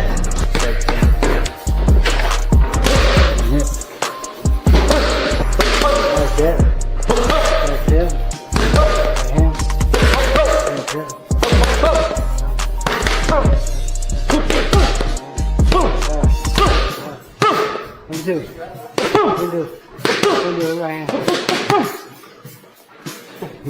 The session's coming up. He look ready to go, man. I mean, he got Freddie Roach. I don't know how much that's gonna help, but like I said, I just don't feel like at this point Freddie Roach is some type of game changer or nothing like that. Respectfully, I don't see it. You know what I'm saying? You can have him, bring him in there. Maybe he'll help you. He do know the game of boxing. No, you can't disregard his knowledge, but yeah, he got a tendency to load up. Like Tim Bradley was giving a really good breakdown, blunt, and he was talking about how T.O. explodes and kind of let you see his hand. You know what I'm saying? When he doing that, when he explodes, you could tell. Think Shakur with that quick processor, he'll figure it out. You know what I mean? At least I think he will. You know what I mean? But it's going. Like I said, I ain't gonna get tired of talking about this. It's always a different angle. I just try to show T.O. some love today, show some of the work he been doing in the gym. Working with Freddie, I mean, cool, but I just don't think he no game changer or nothing at this point. Like, has he been significant in any fights on the last time? Like, he been relevant at all? I think T.O. is who T.O. is, man. I just think it's up to him, man. Like, he's a guy that I don't feel like he get coached to wins. I feel like he be in there. Yeah, he got some guidance, but I feel like he mainly wins off of the shit that he do, if that makes sense, right? Him just being a super athletic guy. I mean, he'll take chances. That's something that he does too. That I respect. He take chances. Dude will take chances, bro. He'll definitely take chances, man. So, I mean, yeah, Freddie Roach. I mean, interesting addition, but like I said, I just don't see how that's gonna really factor in too much. Maybe I just can't see it yet. Maybe he'll show me shit.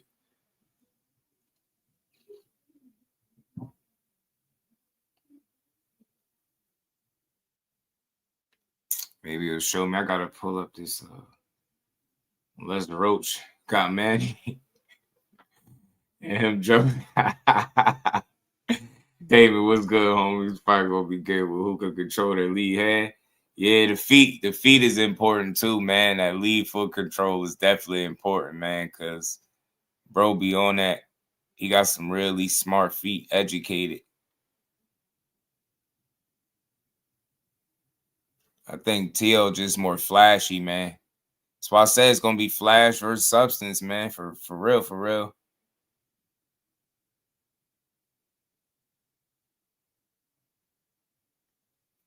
I gotta find that video for y'all with Oscar De La Hoya. Range, of course, yeah. Hey man, so look, T.O. out there. He got Freddie. He looking like he in tip-top shape. His weight down. You know what I'm saying? Hella fun. Boy, you better watch out. You know what I'm saying?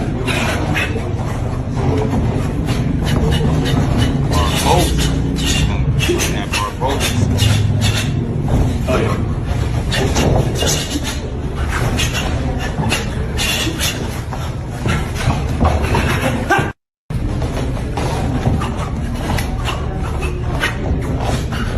DC quiet and focused, though. That's the great thing. That's why I think we'll make the fight special, because we're gonna be too focused. We're gonna be anything less, I believe. Oh yeah.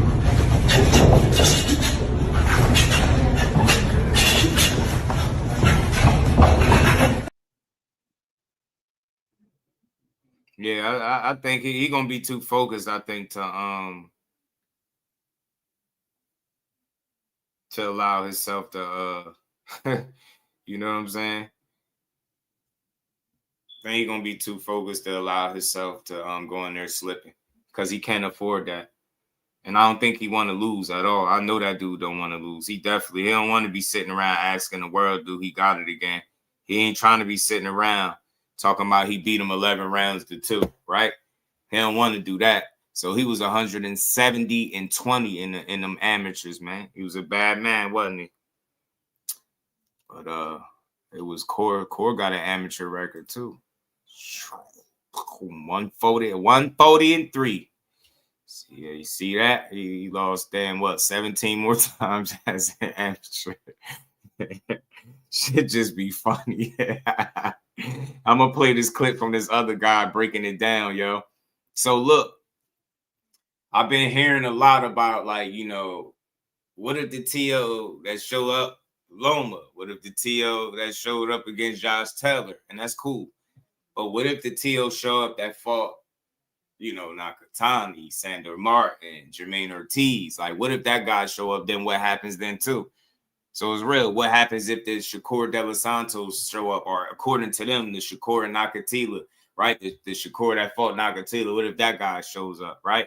What if he hurts his hands? These are real questions, and it's cool, but I think he'll be fine. But Buddy gave a little breakdown on this after watching this Jermaine Ortiz fight. And did y'all see this fight with him and Jermaine Ortiz recently, man? If not, go check it out, man. Yo, I knew Shakur was going to beat Teo, but now I know for sure, 100% fact, Shakur going to wash up Teo. I just rewatched the fight with Jermaine Ortiz and Teofimo Lopez, and I watched it on mute. That's what y'all got to do sometimes, watch these fights on mute, because these commentators be real biased and they just be talking, playing the script. But yo, that boy Jermaine washed Teo. Teo couldn't do nothing with him. He couldn't keep up with him. Jermaine was using the ring, which Shakur does very well. And Teo couldn't touch him. He couldn't touch him. He kept getting countered with that check hook. Like, he was doing him bad, honestly. He threw punches and bunches. You know, he had a good punch output. Teo couldn't keep up. And even that cut right here on his eye, that's from a headbutt. That's from Teo headbutting him. Teo couldn't touch him the whole fight. I don't know how they gave Teo the fight. I don't know what was going on. But everyone could see Jermaine clearly won the fight. Everyone was shocked at the outcome of the result.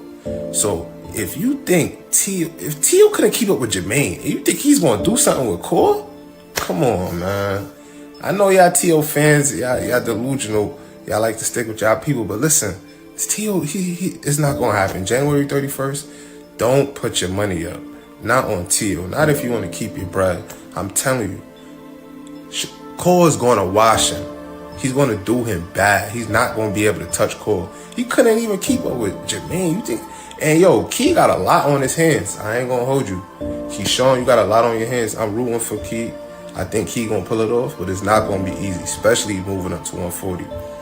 Key, you got a lot on your hands, but yo, we going to say that for another story. But Core going to clean up Teo, and I don't want to hear nothing from none of y'all Shakur haters after that. You heard? Just pack it up, just get lost, sign off social media, because y'all ain't going to be able to say shit.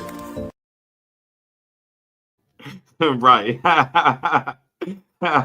What he said. He said, just sign off, man. Like, just sign off, because y'all ain't going to be able to say shit. Yeah, go ahead, sign off. Log out, G. You get me? I'm with Buddy right there. But look, this is why we see these fights, man. But I like what he was saying. Look, it's all about mixing it up, man. Being you know, diverse in there. To the one, because it's the business of boxing. Yeah, man, he got that off, man. Ain't nobody gonna go kicking and screaming when Jermaine don't get a win, right? He's been digging themselves in the hole for years. Yeah, nah, I do. I swear it'd be funny, Jordan. I just sit back and laugh, man, and watch it. I got another breakdown, though. Hold on. We're going to get to another breakdown that I didn't play yet. I didn't play yet for y'all. Hold on. Let me find it, man. Let me find this breakdown for y'all. Headquarters breakdown. My son, L-Dub Boxing. The plug in the building. What's good, my guy? What's good with it? My son. They tried to cheat my son. My son. That shit be funny. Till Senior ain't playing about his baby boy. He ain't playing about his baby boy. My son. That should be funny, man. Hold on. What is breakdown? I think this is it here. I think this is it, fellas.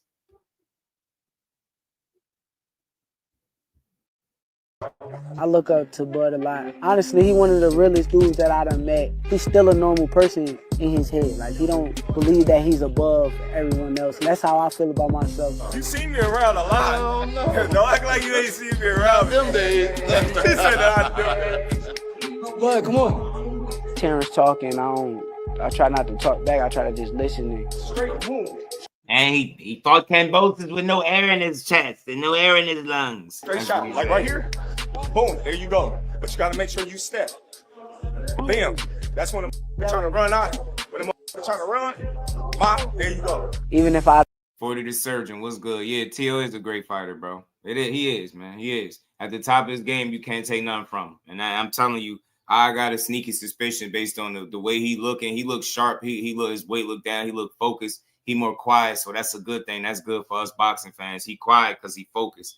And I don't think I think he's going to do everything in his power to win the fight, which in turn make it a great fight because of that. He can't afford to play it safe and not come to win. He got to come to win. He got to shake up the tree a little bit. He got to shake the tree a little bit. Got to shake it up. Don't feel the same way that he's feeling at the moment. It don't matter. I still want to hear him out and try to understand what he's saying. If you hear, only thing he can do is the hook because you out the way of the right hand. He like a sponge. He soak up everything that he needs to soak up, put it into his arsenal, and then he make the best out of everything that he learned from everybody. Then throw it straight left to the body. At the end of the day, you don't want to feel like a know-it-all. And the people that know it all are the people that don't go very far. You gotta always be a student. You gotta always be able to learn and pick up things from this person, that person. Shakur Stevenson isn't treating this camp like just another title defense. He's sharpening blades in elite company, and that tells you everything about how seriously he's taking Teofimo Lopez. He's a work of art. The sky is the limit with Shakur. He got the boxing skills and the ability to, do whatever he wants in the ring. And it's going to be was good with it. Very hard to beat Shakur, with the skills that he possesses and the smarts that he has. And given the opportunity, I think he can pose a great threat to everybody in the division, and be the last man standing given the opportunity.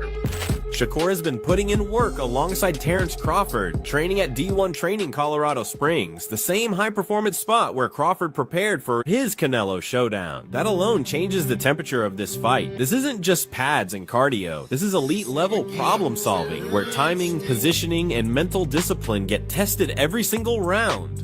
If I see somebody to steal his passport, replicate his job, all types of weird stuff. He called me early. He's like, yo, when you spar, I'm gonna come to the gym. I'm like, I'm gonna spar at 4 o'clock. I really didn't think he was gonna pull up, but he pulled up. It means everything, his advice and listening to him in the ring. He calling out little shit. I'm trying to make sure I do what he says. So a hell of a blessing to have Bud, Floyd, all these guys backing me, and I appreciate it. I'm just trying to keep pushing and keep getting better and better. Working with Crawford means Shakur is seeing real pressure, real IQ, and real adjustments, not rehearsed looks. You can bet they're drilling control under fire, subtle traps, and how to punish overcommitment without burning energy. It also says a lot about Shakur's This is a really good breakdown. mindset, because you don't bring in Crawford and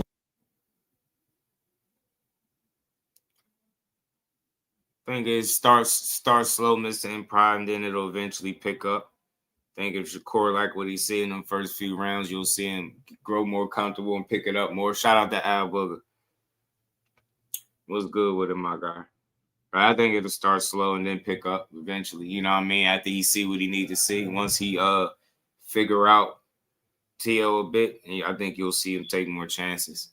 And vice versa, man. I think each guy is going – They're going to need to establish success early to be comfortable to continue to step on it, right? So to speak. So that's why I say the more comfortable he is, the more you're going to see him go in his bag. They ain't going to be able to hate no more, y'all. 40 the surgeon, I'm with you. Let's keep going, y'all. unless you're ready to be challenged, corrected, Right. and pushed Get past that gas comfort. tank together, Mike. I hurt my hand.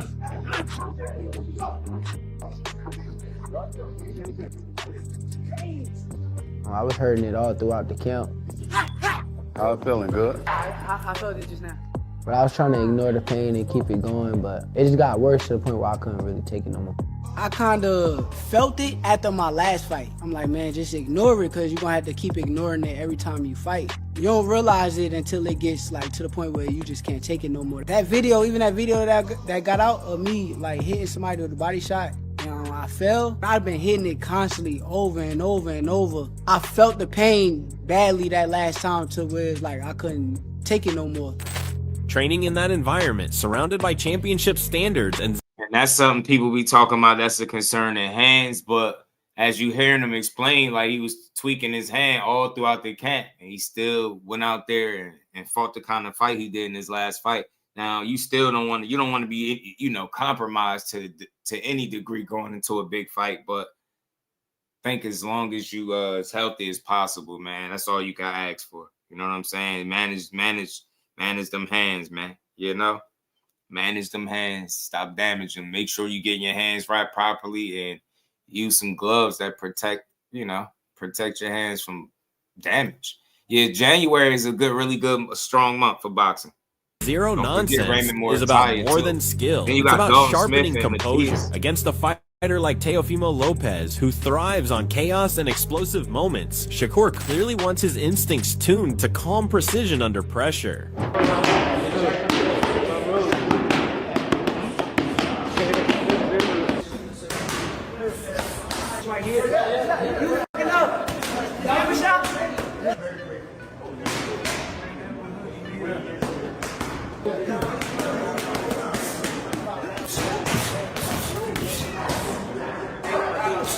This camp feels intentional, serious, and quietly dangerous. The kind of preparation that doesn't talk much, but usually shows up loud on fight night. And just when you think Shakur grinding with Terence Crawford in Colorado is the final boss energy, here comes Keyshawn Davis sliding in with the calmest, most grown man breakdown of this whole thing. I'm listening to him and thinking, yeah, this is what it sounds like when someone's actually been in the trenches with both.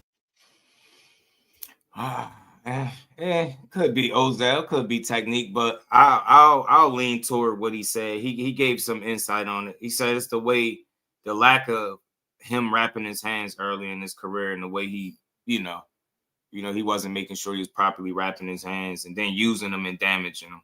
You know what I'm saying? So some of the issues that he deal with his hands is definitely self-inflicted, something that he kind of caused. Let's keep going. Hit that like, man. It isn't chasing clicks. He's not yelling, not picking sides like it's a Twitter poll. He's basically saying, relax. This fight is going to breathe before it bites. At the end of the era, it may have been Teo and Shakur, especially if you would never fight Shakur, right? How do you see this fight playing out? I see it playing out, let's say, I see it starting off slow. Okay.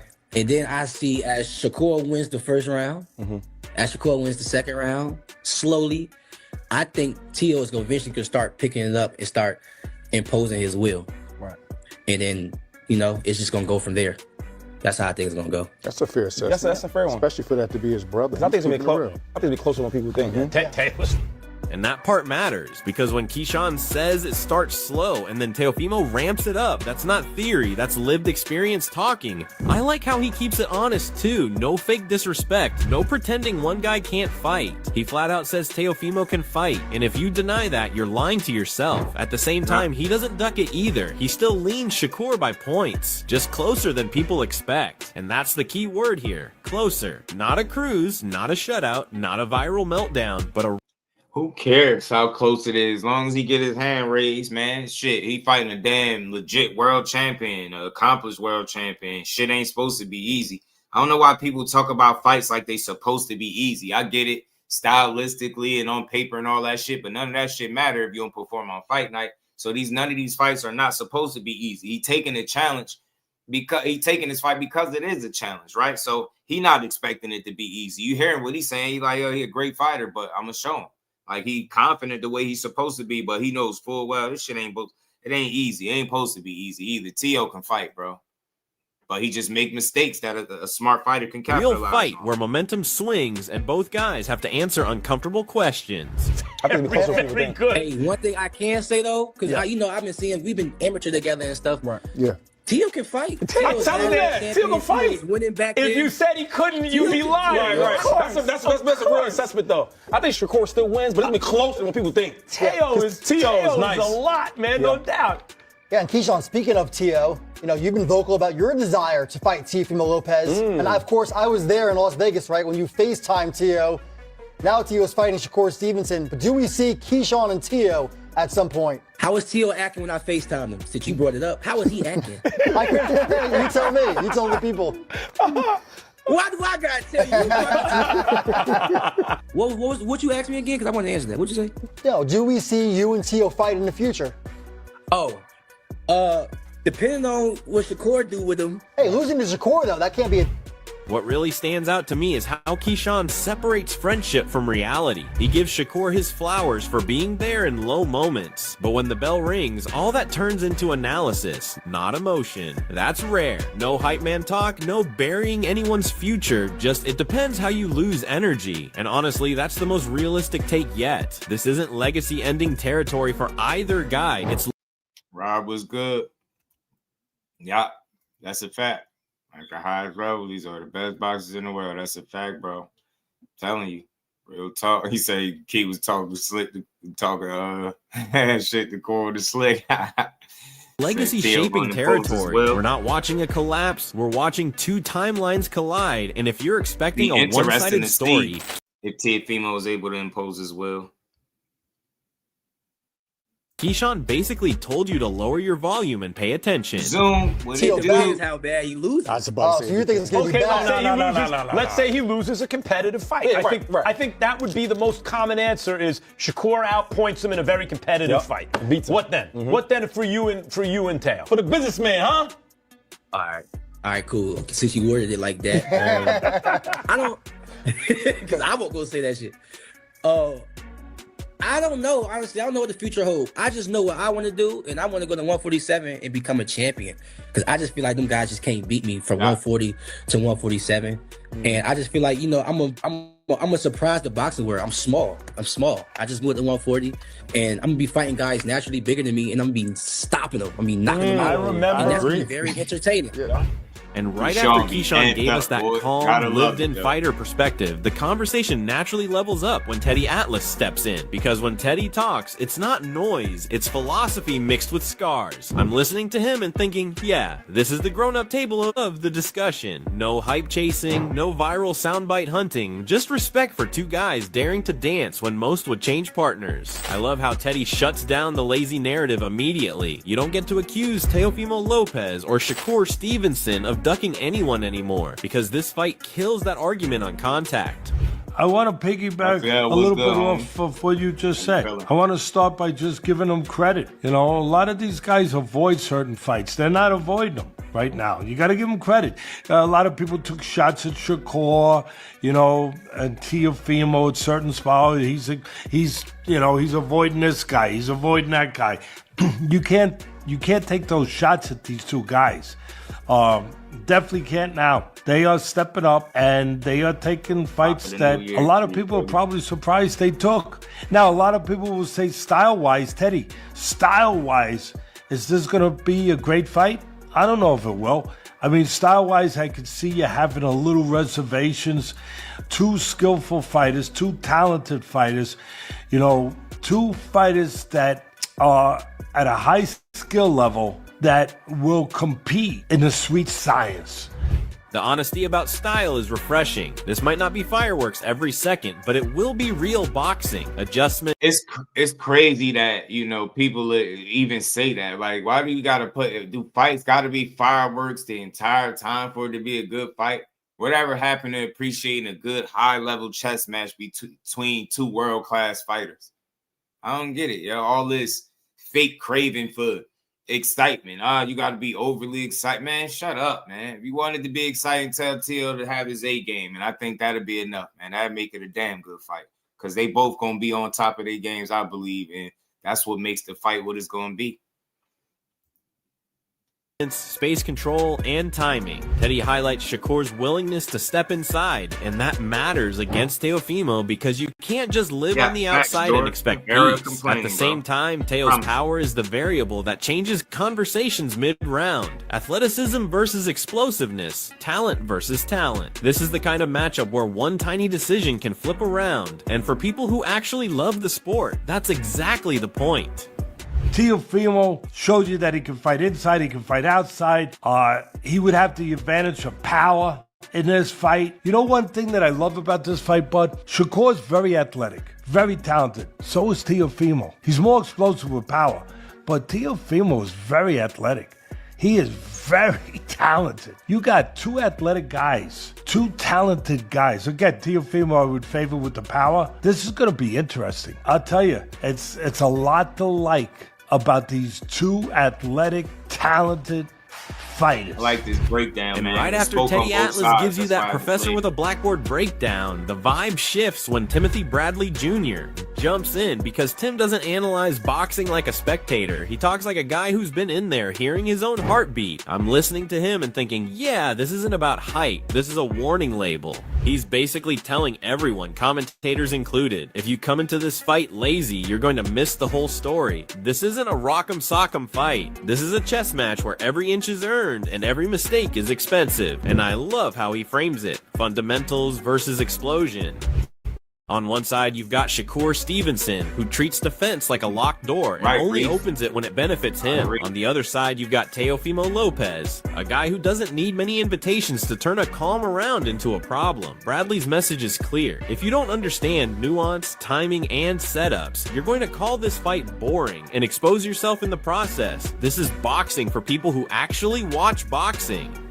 Oh, that go for everybody that's gonna be calling this fight, because there's every offense that, or every type of any offense that's gonna be landed, it's gonna have to be earned or set up. Both these guys are intelligent, right? Teofimo Lopez is explosive as hell. He's smart as well. Shoot, you gotta remember, this man was the first man to beat Lomachenko. Yeah, well before Haney. Yeah, So look, check this out. And you already know Shakur Stevenson. You know what he bring into the ring. Defense first. Yep, defense first. You ain't getting nothing. I'm gonna get mine when I get mine and when I want to get mine, but you ain't getting nothing. And here's where Tim really hits his stride, because he kills that lazy Shakur can't punch talk without raising his voice. I'm nodding along like, facts. Power isn't just about muscle, it's about Fact, man. He lost to Orlando Salido, man. timing, placement, and catching you mid-thought. That's grown man boxing. Bradley's examples aren't random either. He's reminding you that explosiveness without discipline gets punished, and discipline without awareness gets cracked open eventually. If Teofimo rushes in reckless, he could find himself resetting faster than he planned. But if Shakur gets too comfortable and starts assuming control equals safety, that's when the danger sneaks in. What I really respect is how Tim frames this as a fight that rewards intelligence. No freebies, no coasting. Every offense has to be built, disguised, and earned. And for us as fans, that's the beauty of it. This isn't about who throws more punches, it's about who understands the moment better when it counts. If you're locked in, this fight... Yeah, man. Yeah, understanding the moment gonna be important. Hey, Jordan, I could see that. Especially if he has success in them rounds. 8-1 Hoop Zone, my brother. What's good, 8-1? How you feeling? Till's second man to beat Loma do better. Tim, yeah, man. They be conveniently trying to forget about that Orlando Salido loss. You get me? You know what I mean? They be trying to feel tense, layered, and fascinating. If you're not, you'll blink and miss by one small exchange just decided an entire round.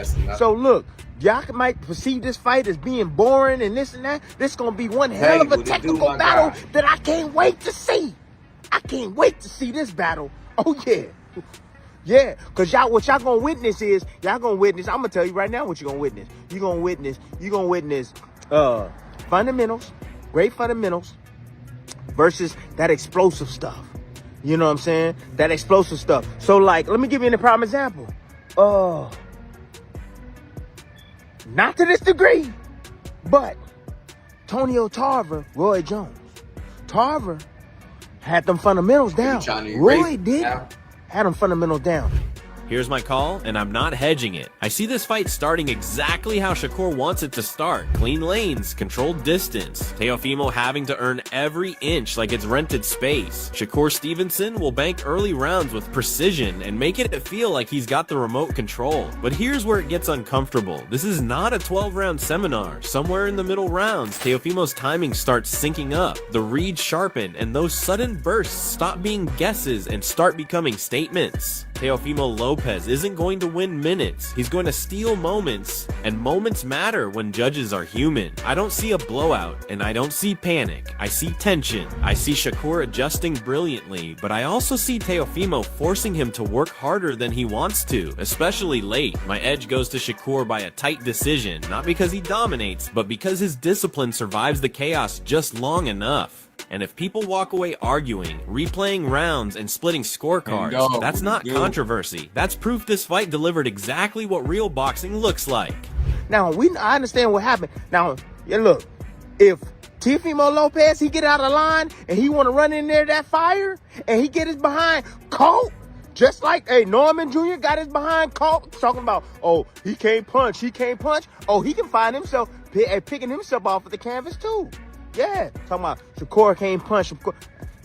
I don't see many guys just running in there on Shakur. But anyways, look, y'all already know what it is. Precision, timing, right? Hitting the dude when he don't see something coming. That's power.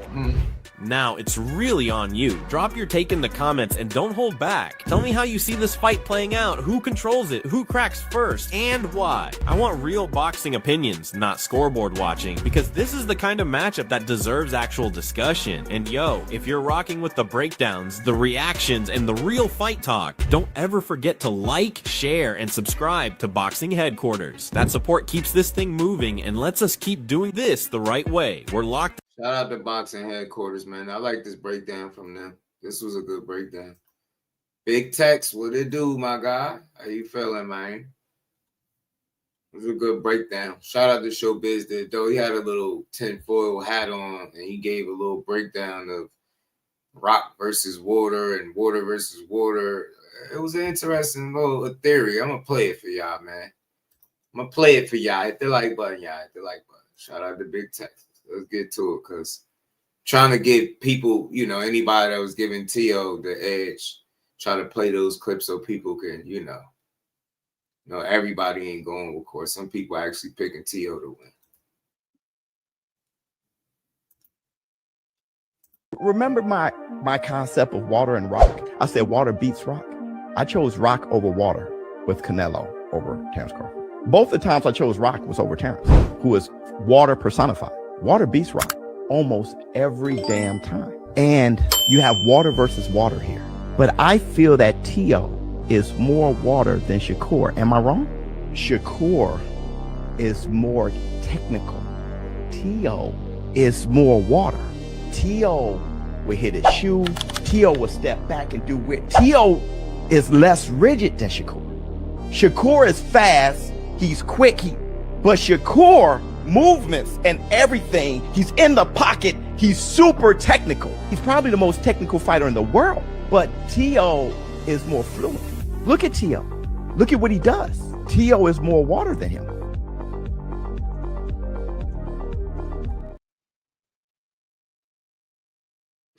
And I get where he going with that. the tinfoil hat. He had the tinfoil hat. Shout out to Showbiz, man. I appreciate the take, but Teo is more water. I just feel like that shit don't be substance. Shakur is more efficient, and y'all seen it with the numbers, right? So you just got to stay on par with what you normally do, man. You just got to stay efficient. And shout out to Everything Boxing. I'm with you, bro. I just know, like, now and then, guys are able to raise their levels, but a competitive and close is not necessarily the same, right? Right? You can compete for 12 rounds, right? But if you lost 8 of them, right? 9 of them, you know what I'm saying? Then you it wasn't as close as it was competitive, right? So that's what I could see. I can see close rounds, but I can see him edging them and continue to bank rounds because of him being a guy that makes less mistakes. So I'm right there with you. And I think I had to reassess it if he allowed it to be close a certain way too. You know what I'm saying? We're going to see. Shout out to Mike Kirkman. Appreciate the love and the super chat. Good fight. Hope Shakur has a good performance like he did against Herring. Yeah, I want to see masterclass, man. I'm hearing they ramped some things up in camp, so he's been working his ass off, so it should pay off, man. He's not a guy that's known to cut corners, so I can't wait to see what it looks like.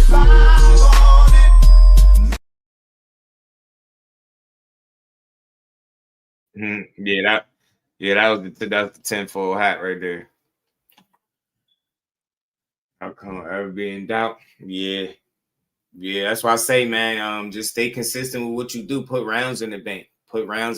Mix it up. You know, do your thing. You know, again, efficiency over flash for sure for me. Efficiency over flash. You know what I'm saying? That's how I see it. Efficiency over flash. You got one guy that's super flashy and with that athleticism, but that shit don't always equal effectiveness, right? You know what I'm saying? Especially when you in there with a certain level. I like this breakdown. The first 60 seconds matter more than the highlights. Elite fighters don't just react; they anticipate using cues, tension control, decision speed. This is somebody really breaking this shit down right here. I like it. What he say? Let me take this off real quick. This off there. That off. Teofimo, can Teo force bad decisions? Yeah, that's a good question. Can Shakur keep the fight inside his rules? Decision and speed versus hand speed. I like this.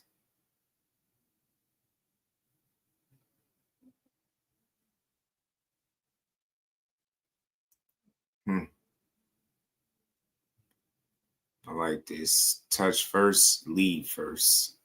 The whole game is hit without being hit, but at 140, the margin is smaller. Yeah.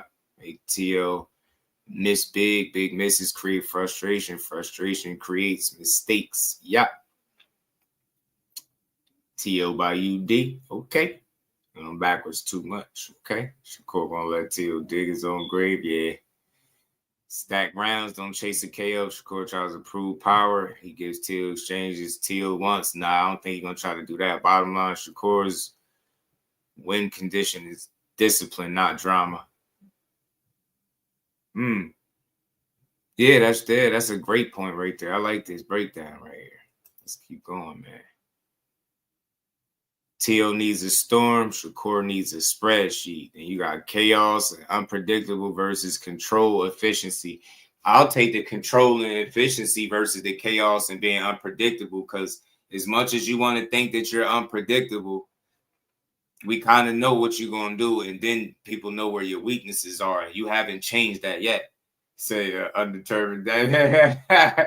Teal and UD. We'll see. But Shakur going back too much means Teal will be on the front foot where he's not his best at. So you got to think again.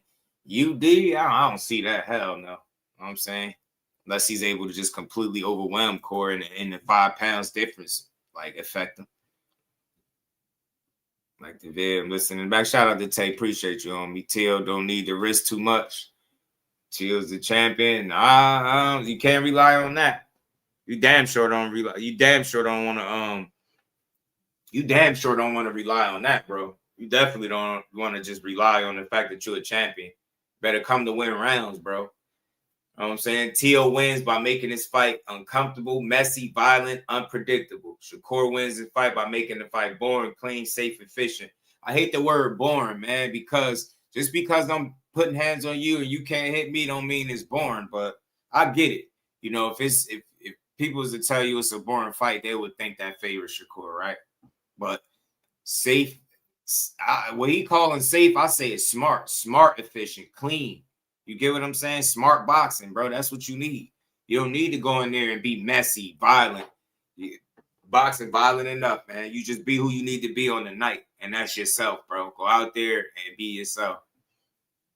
When Carl do to his champions, they get what I'm saying? He can't go relying on that. He better go out there and fight. And that's the thing, though. He might not have to take risks, EA, but T.O. is known to be a risk taker. T.O. definitely take chances. That's what makes him unpredictable, because he'll take chances. Other than that, he wouldn't be as unpredictable. I don't even think that'd be something that's up there, but he'll take chances, bro. He brave. He not gonna just sit there and just get spanked. He ain't laying down. He gonna fight back. But like I said, being competitive throughout the rounds and winning rounds is two different things. It can be a truly competitive fight. You know what I mean? You could see competitive damn washes. You know what I'm saying? You can see people compete hard for 10, 12 rounds. You know what I'm saying? And still lose the fight. They competed well, but they lose in the rounds constantly. So it could be that. We're gonna find out. This aggressive person who's always controlling the fight wins the fight. If you're able to control the fight with your aggression. You know what I'm saying? Teo is not an aggressive guy, and he's not a pressure fighter. Can he be aggressive? Can he be aggressive versus is he aggressive? It's two different things, right? I think he can be. I think he can be on the front foot, but it don't look like he's comfortable there. And I'm telling you, Jermaine Ortiz exploited it the most recently. He exploited that. He did not look comfortable on that front foot at all. And he was complaining. He kept whiffing a lot. He was missing a lot. And he was getting hit with dumbass shots against Barboza. So you're going to see, man. What this fight really is. Tempo control versus disruption. Yeah, because Shakur likes to control the tempo of the fight. And I said this earlier. Can Teo disrupt his timing and rhythm consistently enough to put rounds together?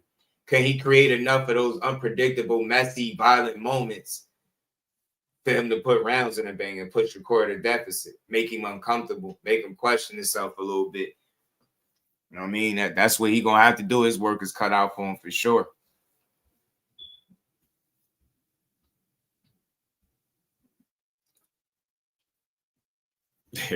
Y'all stupid.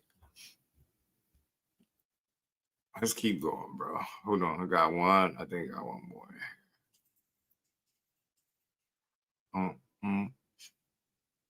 Yep, see? That's the shit I was talking about. I'm telling you, you got to break his rhythm. And early, too, because you don't want to fall behind. Because if you don't take control of the fight, he will. BJ in the building was good, homie. Break Shakur's rhythm early. Don't give him 2 rounds to download your timing. That's true.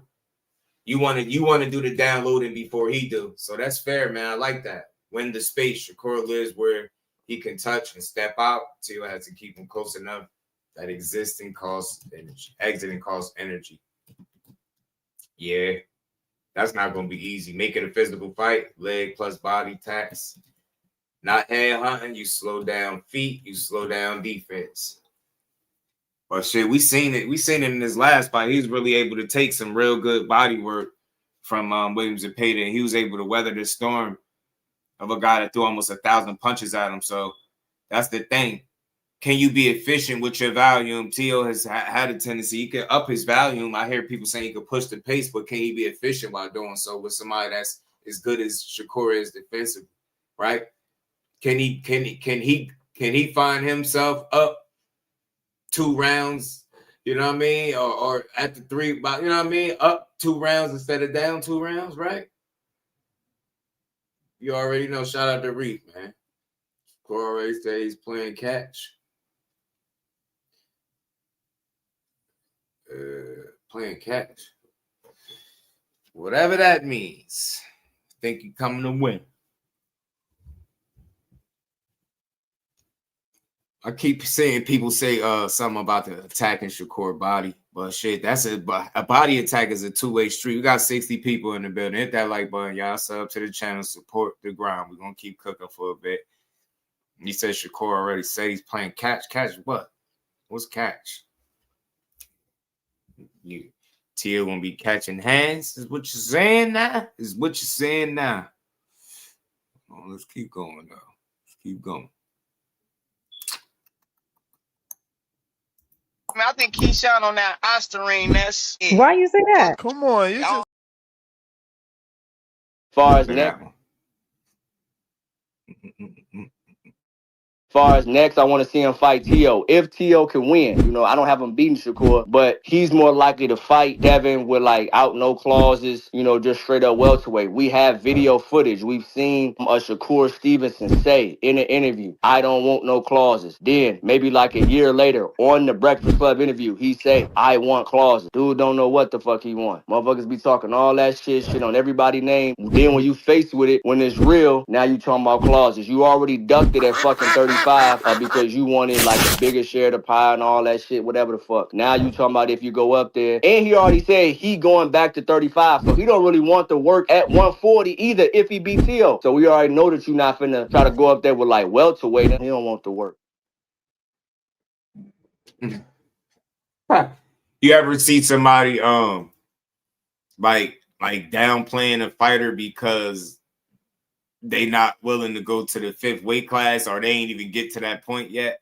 This man can't even get the fight at 140. They already putting him at 47 because Devin finally fighting closer to where he should be. Y'all piss me off with that, man. I'm telling you right now, the day y'all sign a contract to fight Shakur Stevenson is the day you make the biggest mistake you made in boxing. That I'm standing on that shit. Y'all gonna really see what y'all really need, what y'all don't want to see. Y'all gonna see why Bill was saying that shit he was saying on camera. I'm telling you, all that trying to rush a guy up to 47, man, kill that shit. He's catch like Jerry. Nah, I think he gonna do what he need to do, bro. Howard, what's good, homie? That's Teo ex-wife, but it fights this weekend. He said probably not. You got to buy the fight on pay-per-view.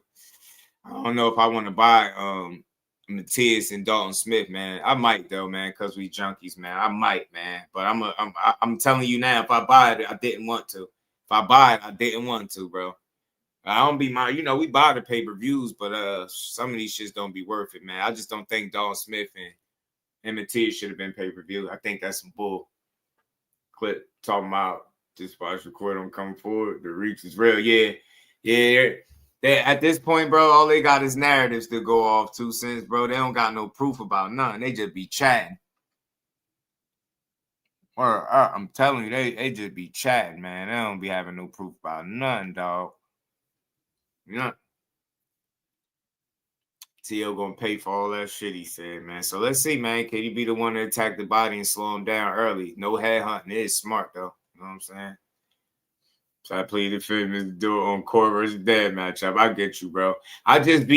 My frustration, Damon, is not about the fight itself. It's like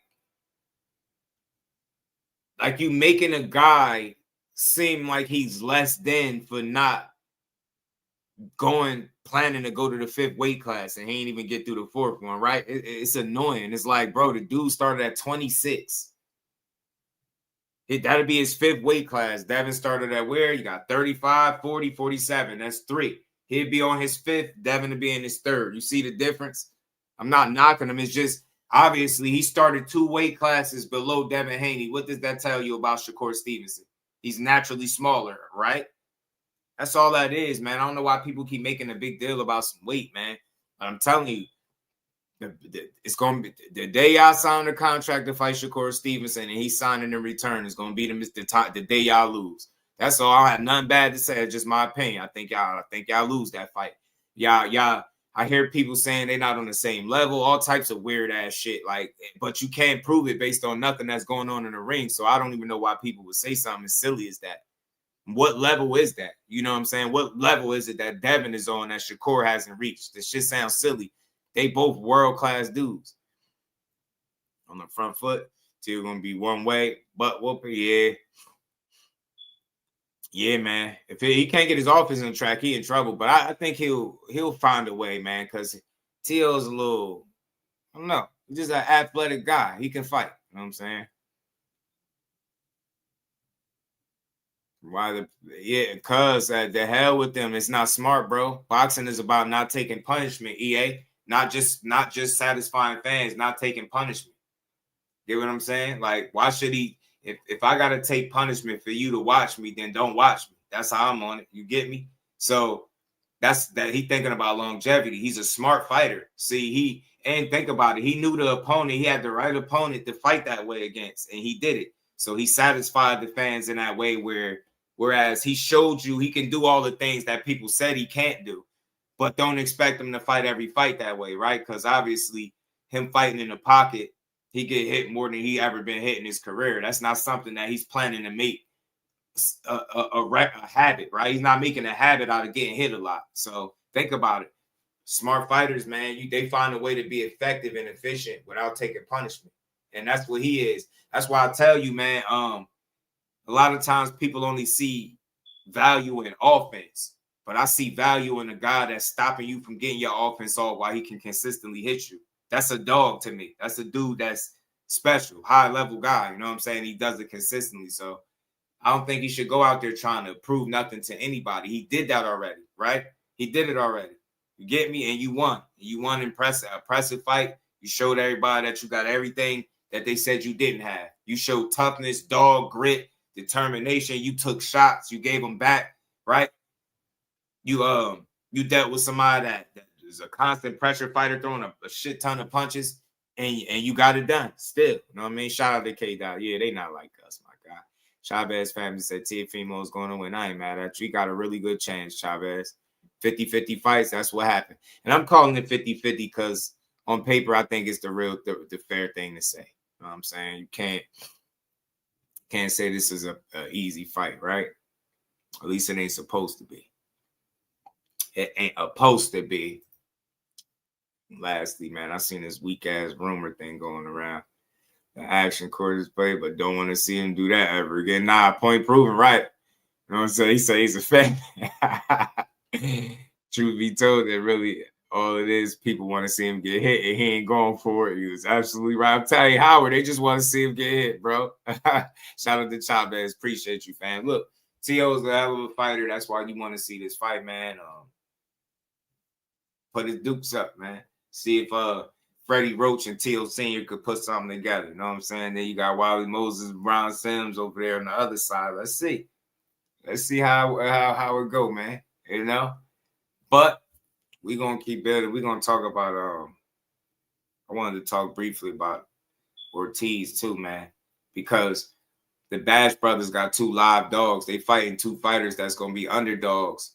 And think about it, Teofimo is the champion and he the underdog. I know he got to be motivated by that. Nah, Teo versus Tank is the real fight. Nah, I think the real fight is Teo and Shakur. I think if Teo and Tank fight, it'll be a real fight too. But I think Teo and Shakur is about as real as it get. I don't know. We'll see Tank up at 140. But I seen some people pushing this rumor shit around. This shit get a lot of engagement online. People fall for anything. But, you know, they saying it's some rumor that, you know, the winner is Shakur and Teo gets Tank. I hate when they make this shit seem like it's some type of prize. Like you got to eliminate one guy to get to the next guy. I don't think that's the case, bro. I don't think Tank and Teo gonna ever fight. I don't think we're gonna see Tank at 140.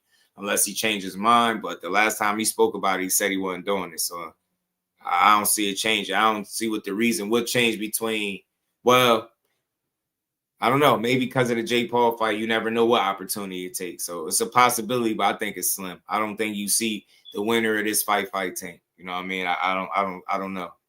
I don't know about that.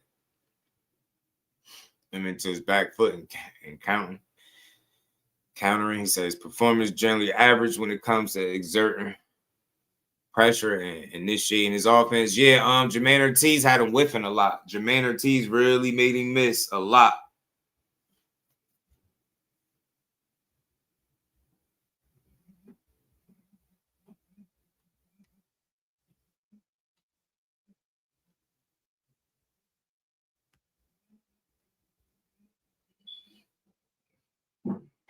My bad. All I know is I got Diamonds knocking Ammo clean out. Yeah, Ammo got a tough fight on his hands, bro. Spuntley, a lot of super fans want a pie from their favorite fighters. I ain't talking no fruit-based pie. Yeah, screw I put on them. Well, performance. You know it, A1. Bro, not even staying at 140. Yeah, Till got a surprise record. Till gonna be asked, do I still got it for real? On February 1st, I'm telling you. I want to hear him saying, I beat him 11 rounds to 2. Pissed off, sick. Do I still got it, child? I'm telling you, I want to see that type of shit. I like to see that. Like to see it, dog. Like to see it. And as far as what dude was saying in that clip, what he said, Teo will probably be more willing to fight.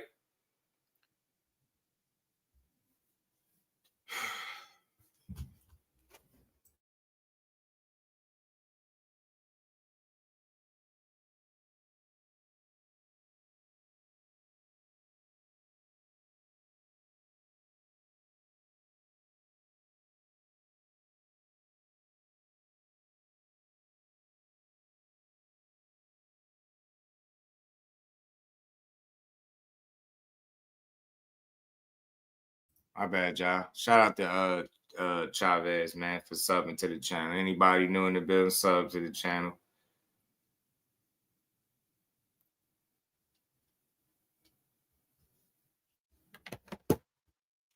I hear that corner conversation round 5. Now the frustration finna be real. Time entertainment. Yeah, I will hope to see him. I want to see him causing fits in the corner, bro. I do. I would like to see him causing fits in the corner. You know what I mean? He's known to do that. Something I wanted to play. Oh, yeah, Amir Khan. Damn, Amir Khan is picking his boy Teo to win. That's what I forgot to play that. Amir Khan is picking Teo. He said he got Teo. Hold on, let me find it. They'll do friend picks. He did work with Teo. I got the video on my phone somewhere. He was helping Teo on the pads. But who cares about his pick? I just like for people to pick on the other side, make it more interesting. ETB was good, bro. What's good with you, Jeff? Man, always chilling, man. Just another day. Yeah, man. Been listening to the cook, man. I think a lot of people pick these fights off of hype, off of who they think you are, off of just, not liking better, I don't see how people, like, just from a boxing standpoint and what we've seen from both of these fighters, I don't see how people are saying the things that they saying, like, oh, Teo gonna do this and Teo gonna do this and Shakur, the only way he can win. Like, I don't see that, man. Like, Teo's a good fighter, but man, we didn't select. I don't know why we overlooking. Like, we haven't seen Teo struggle time and time again with fighters that can box. You know what I mean? And the thing is, another thing is Teo get hit a lot. Teo face is always lumped up, eyes swole up, and this is from opposition that's not on the level of a Shakur Stevenson. Right. Like, to me, this is a horrible matchup for Teo. You know what I'm saying? Like, this is not a good matchup for Teo. A lot of people saying, "Oh man, Teo gonna," even what Keyshawn said, like, "Oh, Teo gonna impose his will." He's gonna try to, but Teo don't really. Teo's not a pressure fighter. Like, when have we seen Teo really be that pressure fighter that's just gonna put that pressure on you and press you out? He don't fight like that. Right. So, and then when he does fight like that, he's not successful at doing it because he was trying to do it to Jermaine Ortiz because he got frustrated. That's not his game. He'll try to do it if he gets frustrated, and then he just don't have no other answer, but we see it look sloppy because that's not him. Teo is a counterpuncher that fights off the back foot, right? That wants to wait for you to make a mistake and then he gonna style on you. That's where he fights his best at. So, like, all that, oh man, Shakur better be careful and all of that, man, to me, honestly, I think the hardest fighters for Shakur, it ain't no Teo, it's not a Gervonta Tank Davis, because Tank, he don't throw a lot of punches, and you give somebody like Shakur a lot of time to think and process shit, he's gonna pick you apart. The hardest fighter to me is a Zepeda that's gonna throw a million punches and keep coming and put that pressure, right? Or a fighter like Abdullah Mason. I think Abdullah Mason's a hard fight. Also, much harder to me. People gonna think I'm crazy. I think Abdullah Mason, just because of the style, not saying that he's a better fighter than these fighters, but I think it's a harder fight than a Tank, than a Tio, because Abdullah Mason is the type of fighter also, right? And I don't got Abdullah Mason beating Shakur, but I'm saying that's a difficult fight because like he can do what Zepeda can do, but he's a much better boxer in, you know what I'm saying? Like he's much more athletic and all of that. Like he's gonna apply that pressure. He gonna put his punches together in combinations and throw a whole bunch of and make you, you know, and he's not gonna give you time to process. He fighting. So those type of opponents to me are opponents that can cause Shakur difficulty. Not these other fighters that we seeing that's gonna go in there and do this and that and Tio, man, like they like, oh man, Tio got the power, he explosive. When? Like the last time we seen an explosive knockout from Tio was when he caught Richard Coleman throwing at the same time, he's hooking at the same time he was hooking. Yeah. Like people, that's what I'm saying. A lot of this shit to me be smoke and mirrors, and people don't even be talking about shit that they actually witnessing. You're talking about some shit from 2019. Like, you know, so man, a lot of this shit, like I said, I'm just being honest. If this, like, yeah, it could be like you said earlier. Listen, right? You said competitive and close is two different things. If this is a close fight to where I'm looking at it, I'm like, man, shit, yeah, Shakur. I had Shakur winning by like 1 or 2 points, or like, man, I like, man, it could have went either way. Then I'm gonna come on here and say Shakur winning what I thought he was. Right. You know what I'm saying? Like he's still a hell of a fighter, but he ain't who I thought he was. I gotta put because the fight. Kambosos, bro. He let Kambosos. That mean court in a sneaky way. That puts some pressure on court because you know how people think. They're like, man, he let Kambosos beat him. You gotta cook him. So if he's the fighter, really, like put a stamp on it. Whatever he do, you gotta stamp his win. Yeah, if he the fighter that I think he is, you know what I'm saying? Even although he moving up, but man, they not that like Tio not that much bigger than Shakur. I think so. Yeah. I've seen both of them. I've seen both of them. Didn't talk to both of them on many different occasions at fights. And Tio not a big dude either, and at all. And the thing is like, so all of that side shit is out the window. You know what I'm saying? This is just man against man, skills against skills, and like to me, man, I think that if Shakur is who I think he is, I think he gonna dominate this fight, man. You know what I'm saying?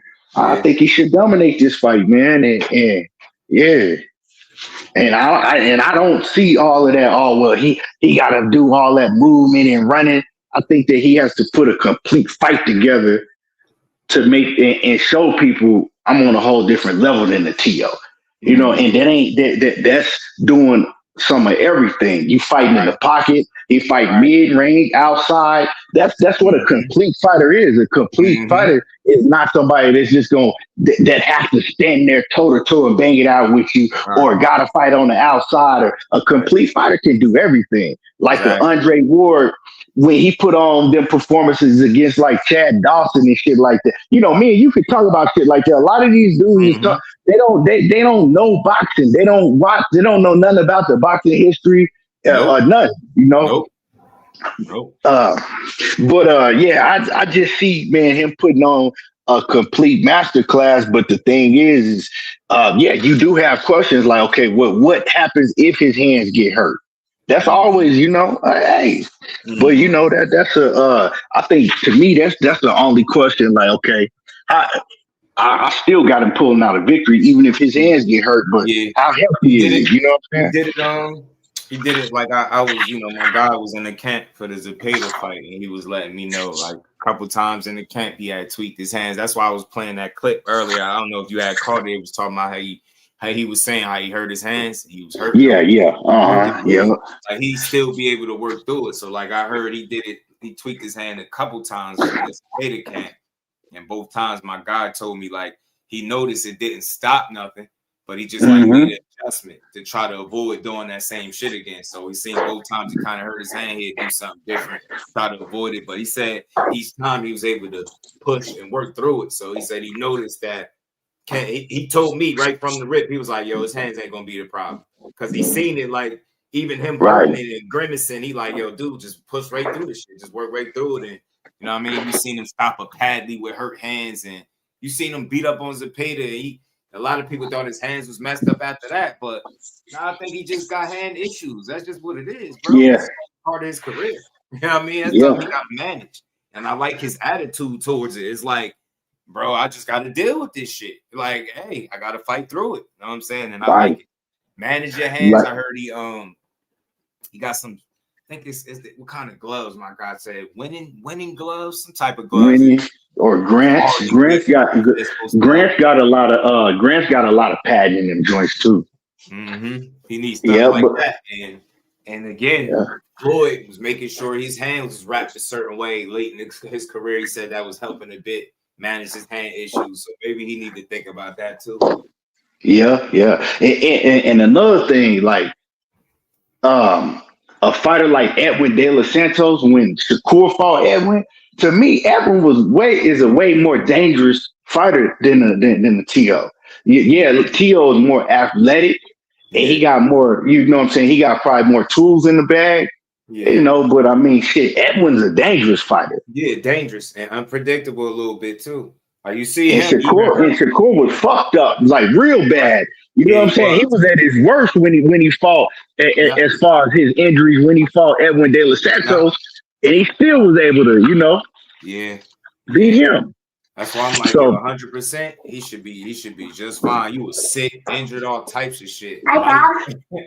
Everything was wrong. So you got through that 100%. You got to cook this dude and show the separation. That separation that you always speak of, just show it. You know what I mean? I know it's there. You know what I mean? I just feel like he fights a lot smart. He'll do a lot of that bluffing and shit because it's less substance behind what it is that he actually doing. And people watch shit with their eyes, obviously, right? So if you doing a bunch of little shit, you could get a couple people. Oh, you see that? Yo, he just punched his sneaker. Man, I don't give a damn. I don't think he gonna do none of that shit with Shakur. Not impressed. I don't think he gonna do none of that shit with Shakur though. Me neither. If he do, I don't think he ain't doing none of that shit. I'd be surprised. He tried. What's gonna happen? Watch what I say. Once he gets to like the 9th round, you gonna hear his daddy in the corner. Hey, bro, man, this corner. They gonna flip out. They gonna start spazzing out in the corner because he gonna be getting styled on, man. Right. He gonna be looking crazy in the face. He gonna be looking crazy in the face and shit. Watch. And I was hearing, I don't know if it was you or somebody else that said that, they finally gonna have to give Shakur his flowers after this. He ain't gonna get no credit, bro. It's gonna be, once he whooped T.O., it's gonna be more excuses than it was before he whooped T.O. I'm telling you, watch. It's gonna be T.O. wasn't the same. He caught T.O. on the long layoff. T.O. mentally wasn't there because this, and that was happening. He was about to move up. He probably grew out of weight class. He grew out of weight division. Shakur wasn't engaging enough. It's gonna be a lot of different excuses. It's gonna be a lot of different excuses. If he was hit by such and such, imagine if Shakur got hit like that by Tank, and you're gonna hear that shit too. It's gonna be all of that. Oh, if Tank or such and such hit him like that, he going to sleep. And it's not like when a fighter get hated on as much as a fighter like Shakur, Terence Crawford, they hating on boots like that now. It don't matter what they do. You know what I'm saying? It don't matter what they do. They not gonna get credit until they out the game. You know what I'm saying? Until they out the game and the new generation come in, then they start talking about. People don't realize, man, they hated on Roy Jones worse than all of these cats. Roy Jones used to get hated on bad back in the day by the Harold Lindermans and all the what's the dude, them HBO cats. Go back and watch some of the commentary. They used to hate on Roy Jones constantly, bad. So, but now people don't realize that because now they talk about him in a different light. Look how bad they hated Andre Ward. Right. All the great fighters get hated on. Floyd, we already know Floyd. All the great fighters, they don't get they just do until way after. So he ain't gonna, you know what I'm saying? He not gonna. He thinks that okay, if he fight a T.O., then he gonna finally get the credit. Them the people that's hate, he ain't gonna get no credit from them. Right. That's what they there for, to hate. When I started hearing them start calling them a cherry pick and all that weird shit, I was like, yeah, y'all building y'all excuse here right now. Oh yeah, that he was why ducking. not Gary Antoine Russell? Because that man been having a fight scheduled for the longest. Man. I'm so tired. Yeah, and they said he was like ducking. That's just some savior. Like that's just the answer to beating him, man. Look, it's a good fight, but dang, chill. Let him get through the guy that he getting through, bro.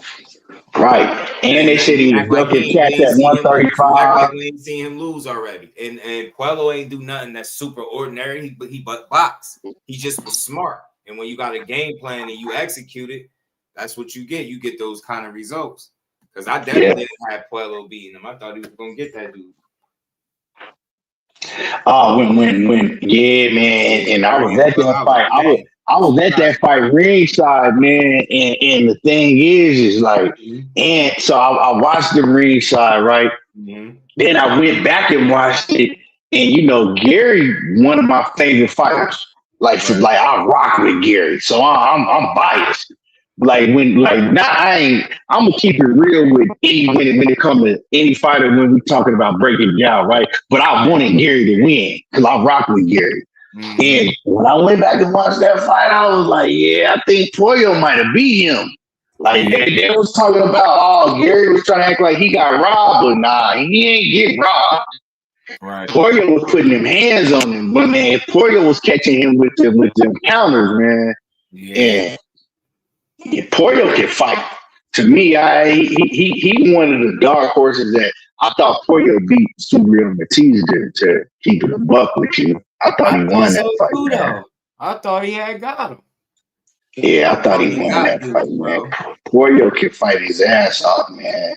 Shit, that dude's the problem. Prepare, he gonna lose this coming up. This this weekend, I believe. It's a dog, man. See, a little bit. I was looking at Dog Smith. It's crazy because I was studying some of his shit today.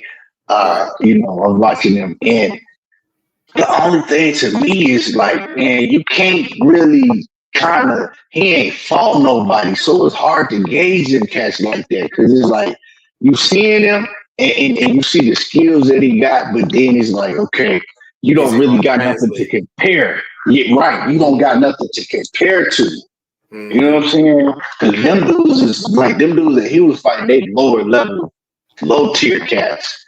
You know what I'm saying? So it was really nothing for me to compare to. But he looked good though. He got pretty good hand speed. You know what I'm saying? He explosive. He got a good pop. You know, he could move pretty well. Says your audio tripping a little bit. Who, mine? Yeah. Mm-hmm. Oh my God! Can you hear me now? I'm still doing it. It just sounds like you got some static or something. Mm-hmm. We good now? Nah, you sound better now. Mm-hmm. Okay, yeah, my bad. Nah, what I was saying is I was studying old boy Dog Smith, and like he could move good. You know what I'm saying? He got good hand speed. Right. You know what I'm saying? He looked like he got all around. What the one thing that I did see is a hole in is his defense. He do get hit easily. Right. I was watching him fight some UK the last UK cat that he fought that he went the distance with. Mm-hmm. He who you talking about? I know who you talking about too. Yeah, he the cat that he knocked through the ropes and shit. Yeah, he do get hit easily, and the thing is that my thing is if Subriel Matias catch you with some of that shit like that, and he gonna keep on coming and keep on coming and keep on coming. Right. So, from what I've seen, I'm gonna pick Matias, but you never know because hey, you really don't got nothing to really gauge Dalton Smith on as far as the competition that he's fighting. Can he translate it? Right. It's kind of, what I feel about this matchup, similar to how I was feeling with Liam Parrow when he fought Matias. Like, can he pull it off? You get me? Because you got the tools. Dalton Smith clearly can box, but is he going to be prepared to deal with Matias the way Liam Parrow was able to box him, turn him, and just not let him get overwhelmed by, the pressure of Matias? Like, he legit had an answer for him. He was physical in spots when he needed to be. I think that's what Dalton Smith got to do. You just can't let that dude have his way, man. Because he gonna get hit. He gonna allow you to hit him. And it's like he allow you to get comfortable, and then he just try to grind you down. And that's why he's having a quitting, man. He had how many people he made quit? He beating the hell out of people. Shit. Corners. But see, the thing is, though, is Dalton Smith the type of fighter that's willing to make it boring? Because that's what Liam Parrow did. Yeah. He was, you know what I'm saying? He used that old Klitschko shit. I'm a wop, and then I'm gonna hold you. Yeah. And I'm gonna make you reset. Up, let the ref separate. Bench watch, repeat. Yeah. Easy. Box you and turn you, bro. Is Dalton Smith that type of fighter that's willing to, you know what I'm saying, to do that? Is he disciplined enough to understand what the job is at hand, and how can he deal with the experience he got and who he fought? Can he deal with a Matias? Like, he gonna exactly. That's the questions. I have questions for him, like I have for Parrow, and can he answer him during the fight? Liam showing us something. Now, can you do it? Because this is Matias with another loss, right after a loss that he had later. So I don't know. He looking more human, should I say, right? When people see you lose. Yeah, it just hit a little different. So I want to see what his temperament is in the ring too. That shit gonna matter because you gotta have the right attitude to deal with this dude Matias. Because don't come out there looking strong for 3 rounds. Like what was dude's name? What was the dude's name? Ergashev. They can't Ergashev. Don't come out there. Don't come out here like that, bro. Yeah, he came out on Matias' ass too. Next thing you know, he was sitting in the corner like, "Nah, I'm done." Yeah, I was like, "Yo, what just happened?" I was like, he came out. No success. The way he got his ass beat and just quit in that corner. I was like, "Hey, he came out like a motherfucking greyhound out that gate."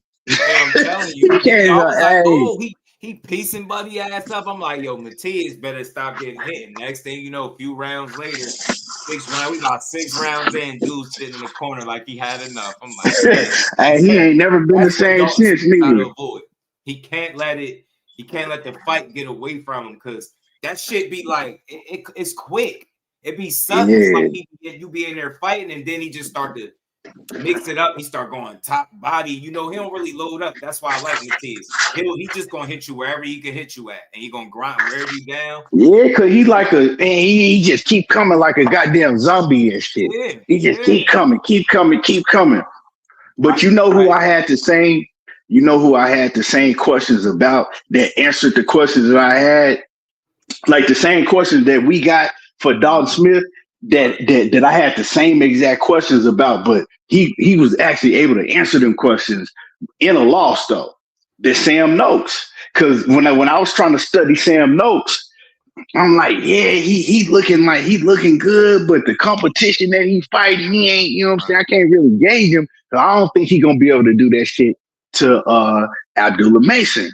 But he was able to do a lot of that shit that I saw in the Abdullah Mason fight. That dude could fight, man. So I when I'm asking myself now, is it one of them same situations? Right. You know what I'm saying? It is because Sam Noakes was able to translate a lot of the shit that I saw him do on tape. You know what I'm saying? Against lower opposition. Can Dalton Smith do that? Yeah. Right. Yeah, that makes sense. That's fair. And can he fight his fight without him allowing Matias to be his kind of fight? Because I've seen him on tape and he don't fight the way Matias do. he got to box and be smart. Can you stay disciplined for those 12 rounds too? Right. Like, are you motivated to beat this dude? Because he had OSTERINE in the system, bro. Now, he didn't go over the limit, so, which is why it was weird that they even reported it, because all it was going to do was look like a drug cheat. To me, if it wasn't over the limit, then it was pointless to report it, because it's like now we sit here arguing about grams and this stupid shit. But at the same token, how the hell did it get there? So they got to find a way to get on top of that, man. It don't need to be no gray area when it comes to that OSTERINE. It just need to be out of here. Yeah, if you gonna ban it, ban that shit all the way. That's what I'm saying. You know what I'm saying? Like, get rid of that shit. We got a problem with Quentin Torres. Hey, yeah, Julio Jones. Quentin Torres. Lopez. So he got a Spanish name. You glad you spent the $62 for the Matias fight. I just don't like the fact that it's on pay-per-view, especially because that's it, pay-per-view? Yeah, I've been paying. Oh man, they tripping, bro. They here calling the fights. That shit get expensive, and then it's like you halfway thought the fight wasn't gonna happen, but then it did. And then they slap it on pay-per-view. Like, nah, this ain't pay-per-view ready, bro. It ain't, bro. Is it the zone? That shit was supposed to be free. What is it? PPV. Where that flyer? I gotta find that flyer. Pull the poster up for this shit. I was like, man, nah, pay-per-view, bro. See, I'm somebody that buy fights. Like, I buy a lot of fights. If like the Shakur Stevenson TO, I'm buying that fight. Cause like I done bought a lot of fights. But I'm gonna keep it real. If it ain't pay-per-view worthy, I'm not buying it. I'm gonna stream that shit and watch it for free. And that ain't pay-per-view worthy to me. Right. Man. Reef They can't put everything on pay-per-view. Like, god dang. Right, yeah, man, and for me, like, as you know, as opinionated as I am having a channel, I try to make sure I'm always supporting boxing, especially calling the fights, because I've seen people call fights where they clearly you minutes behind you another round. I'm never doing that to the people that's listening to me. I can't do that. I just it can't. It won't sit well with me. I can't be behind or where the actual fight is because I decided not to pay for it. Like, to each his own, not to get expensive, but I'm not doing that to the people that listen to me and be what round you on. I remember I'm calling a fight one day, bro, and the dude kept telling me I'm behind or I'm off. Whole time it was him, man. That shit had me so mad, but I had to like keep my composure. He kept typing like, I'm behind, you do this, do that, and then he's like, oh, that's me. I'm tripping. I'm like, bro, what? You had me looking at this TV. I'm like, bro, I'm looking, because it's times where you'll go to the event. If you ain't go right when it started, you'll be a little bit behind naturally, like maybe 2-3 minutes behind where it's supposed to be. You'll have to fast forward up. I had that happen, but man, that shit had me mad as hell. And I listen to people call fights like that, and it's just you be behind. I'm watching it in real time. I can't even listen to you call it because I'm at a different point. I'm 2-3 minutes ahead of you. And you that shit remind me in the third, going on the fourth. And shit. That shit be reminding me of my pops, because I got this pro stream service, right? But it's like it's real, like, you know what I'm saying? Everything is 4K HD, like, you know what I'm saying? I got all the channels, I got everything, but my pops, he still got regular cable and shit. So he'll call me when the game be on and shit. I'll be chopping it up with him. He'd be like, man, you see what just happened? And I'll be like, man, hell no. And he get the shit. He get the shit I'll be about like 2 plays behind him. I like, man, I gotta go. You ruining the game for me. I ain't seen that shit yet. I'm telling you, that shit, yeah, we pissed off. I'm like, man, but yeah, they gotta do better, man, with all the pay-per-views. Like, I have no problem paying for it, but it was just controversy around this fight. It was thoughts that it was gonna get canceled. Then it wasn't canceled. Then it's like, oh yeah, pay-per-view. It's like, all right, man, all right, bro. Like, what y'all doing, man? Boxing getting expensive. Get crazy. You know, yeah. Boxing hella expensive. Man, I spent so much money on pay-per-views last year. I was like, God dang. I swear it's a whole bill in and of itself. And then it's like you boxing content. You just like, man, you out here trying to go to fights. Like I'm seriously considering going to the fight because it's in New York. That shit is. Yeah. It's just it almost makes sense for me to go. I'm saying it almost makes sense for sure. Like it's right there. Like and to see this shit, he make history, man. Shit, if I was out there, I'd sure go to pull up to the fight. If I was closer, that shit across. Yeah, that shit across the whole across the U.S. for me. But if I was close, I'd definitely pull up. I'm over here in Jersey, the city, New York. Yeah, you right there. Neighbors. Yeah, you right there. You a step away. Yeah, so it's like, man, we having to go. Like going to the Prudential is just too easy to go when he fight there. Why the hell I'm not gonna go? And it's right there. You know what I'm saying? And right. Tickets don't be overly expensive, but this time. They done up the ante and this shit. What them tickets looking like on the floor? My girl was looking up tickets. They expensive. What the flow seats looking like? $600 for the ticket and 5,000 something for the floor. 2,000 for the floor. Okay, yeah, because I ain't one of them. I don't have to be on the floor, but I'm telling y'all. I'm not a nosebleed dude. I will stay the fuck home. I'm telling you, bro. I can't do it. Just I wear glasses, bro. You think I'm out to play? I'm not. I can't see, bro. I got an extra pair of eyes that help me, and now you telling me it's a chance I can't really see because I'm too far back? Hell no. I can't do that shit, bro. Yeah, I tell people that shit all the time.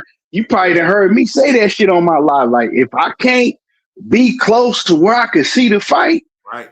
Clearly, I want to watch the shit at home because I'm not one of I'm a real boxing head, so I'm not one of them like some people. And you know what I'm saying, that's them. I don't have no problem with it. Some people just like to say that they was in the building. Yeah, I be locked in on the fight. You know how you go to fights and niggas got a beer in their hand, walking around trying to talk to everybody. To ask you, but you already telling me. You one of them people you gotta watch the whole card. Yeah, I gotta watch the whole card. Watch the whole card. Yo, I'm there early. Hey, my lady be tired as hell because I'm there early. You know, some of them joints be starting hell, especially in Vegas. Them joints be starting at like 3:00. I don't get there that early, but I'll pull up at like 4:30. Watching Shakur for the first time live, right? I think it got to like maybe the 10th round. 10th round. It was the Casey fight, I believe. I get a text. My cousin like, yo, you really trying to watch the whole fight? Yo, I can't tell you the frustration that took over reading that fucking text. I'm like, this dude, he know me. You know this, my guy. You really telling me you think I'm about to walk out on him? Man, he beating his boy ass. I'm not going nowhere. I'm about to see this shit. You lucky if I don't sit here and watch the interview after it's over, bro. Fucking with me. Yeah. I'm one of For them, real. bro. I'll mingle a little bit, but I need to see the fights, bro. I'm not one of them. I don't feel like socializing is more important than me watching the. Now I need to see the fights, bro. That'd be my happy place. I'll be at peace when I'm watching. Yeah, I'm right there sitting down like. Yeah, because you know niggas be trying to walk around with their drinks and socialize, and while the fight be going in the middle of the fight. Nah, don't try to talk to me. I'm sitting right here. I'm watching the fight. We'll catch in between the ring walks and shit like that where you get those minutes. Yeah. But don't try to have me standing somewhere talking with a nasty, expensive beer when I could be watching somebody get their ass. Right. I need. I ain't pay all this money to talk to you. And you know what you know why I like watching a whole card? Because you really it give you a different a look on boxing, bro. You get to see levels if you get what I'm saying. Because you ever notice how the people that start the card off be the lower tier people, right? And as you gradually moving up, you getting closer and closer. Yeah, whole that main event, and I've seen Keyshawn fight a couple times live too. You know who I saw? You really can see levels between like fighters from this guy to that guy to the next fight all the way up to the main event. That shit is dope, man. I'm telling you. You know who I got to see back in the day before anybody knew who he was? Like he was a nobody. Bivol. Yeah. I saw Bivol live. Yeah, I was right there ringside. Saw Bivol, and then nobody know who he was at the time. I didn't even know who he was, and it was crazy because because like I think that same day, no, yeah, after he fought, you know what I'm saying, he got a knockout. I forgot this was like in the beginning of his career, and he ate in the buffet and was sitting right next to me, and I was like, oh, that's that cat that was that we just seen fight earlier. Yeah, it was him and his whole team. Yeah. Right. And but I seen like back then, I'm like, man, this dude nice. You know what I'm saying? I'm like, this cat nice. Who is this? Yeah, Bivol. Right. Now look at him. That's dope, man. That's dope. And his ass still around at the top too. Yeah, so watching watching them early fights being there, you get to see a lot of cats, you know what I'm saying, before they even got a name. Yeah, that's why I love that shit. I love watching somebody's come up as opposed to catching on late. I hate catching on late. Bro. I hate it. Right. I hate it. Somebody that I wish I caught on to him. I caught on to him at the right time because my cousin made me aware of him. Andre Ward, bro. Like before the Super 6 started, he kept talking. See, about I knew before that. I watched Andre Ward. I got to see him go to that Super 6. I was like, yeah, this is clearly. See, I was big on Andre Ward in the Olympics because remember back then the Olympics boxing was Olympic boxing was big back then. So they would show it. You know, you didn't have to wake up at 3 o'clock in the morning to see boxing in the Olympics back then, you know. And so I was big on Andre Ward. I got to see a lot of Andre Ward and when he won the Olympic gold medal in 2004, him and Darrell. And you know that was big, so I was big on Andre. So when he came to the pros, like I was already, you know what I'm saying, like really a big Andre Ward fan. Yeah, man, I'm glad I caught on to him right before, because that was one of the most significant points of his career. Then you from there you start to go back and you watch some of the earlier fights, the ones where that Super 6. And both fought the Darnell Boone guy, and both guys, he knocked both of them down. Andre Ward first got knocked down. Yeah. That dude, man, hell of a career, man. Dude was damn near a hell of a career. And that's another thing, how some of these cats rapping.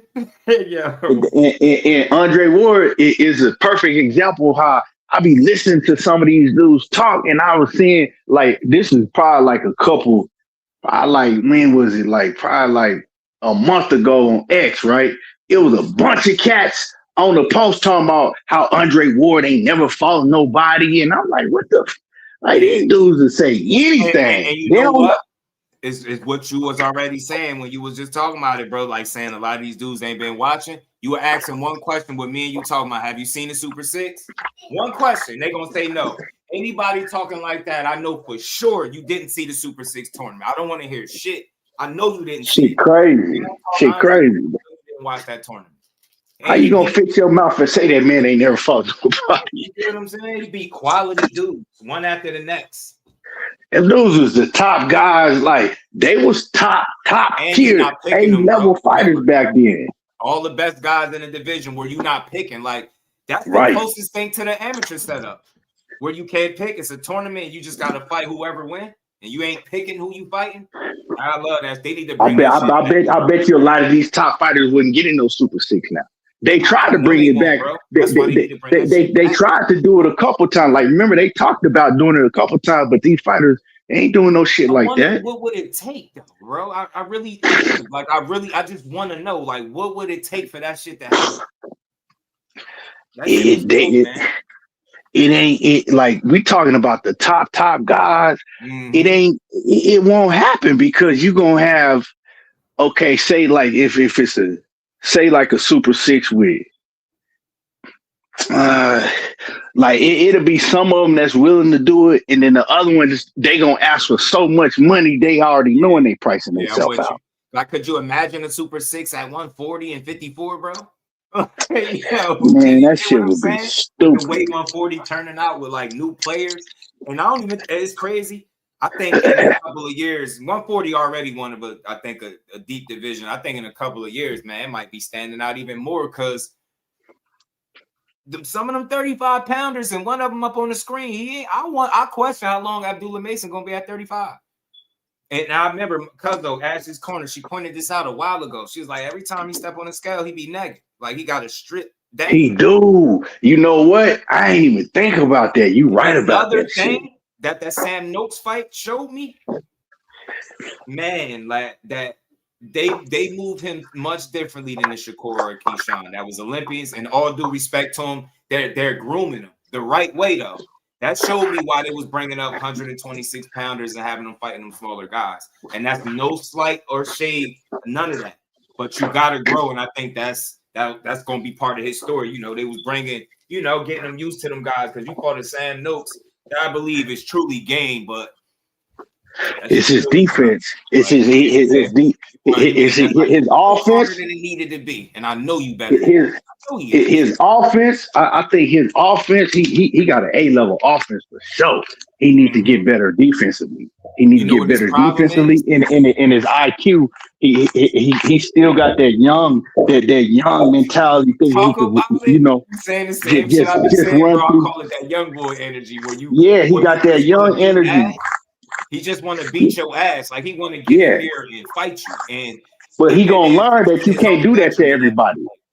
Yeah, he gonna learn that you can't do that to everybody. You know what I'm saying? I think that last fight taught him a lot. I think put him in the ring with somebody that was like tough and rugged like Sam Noakes, that had that same energy that he got.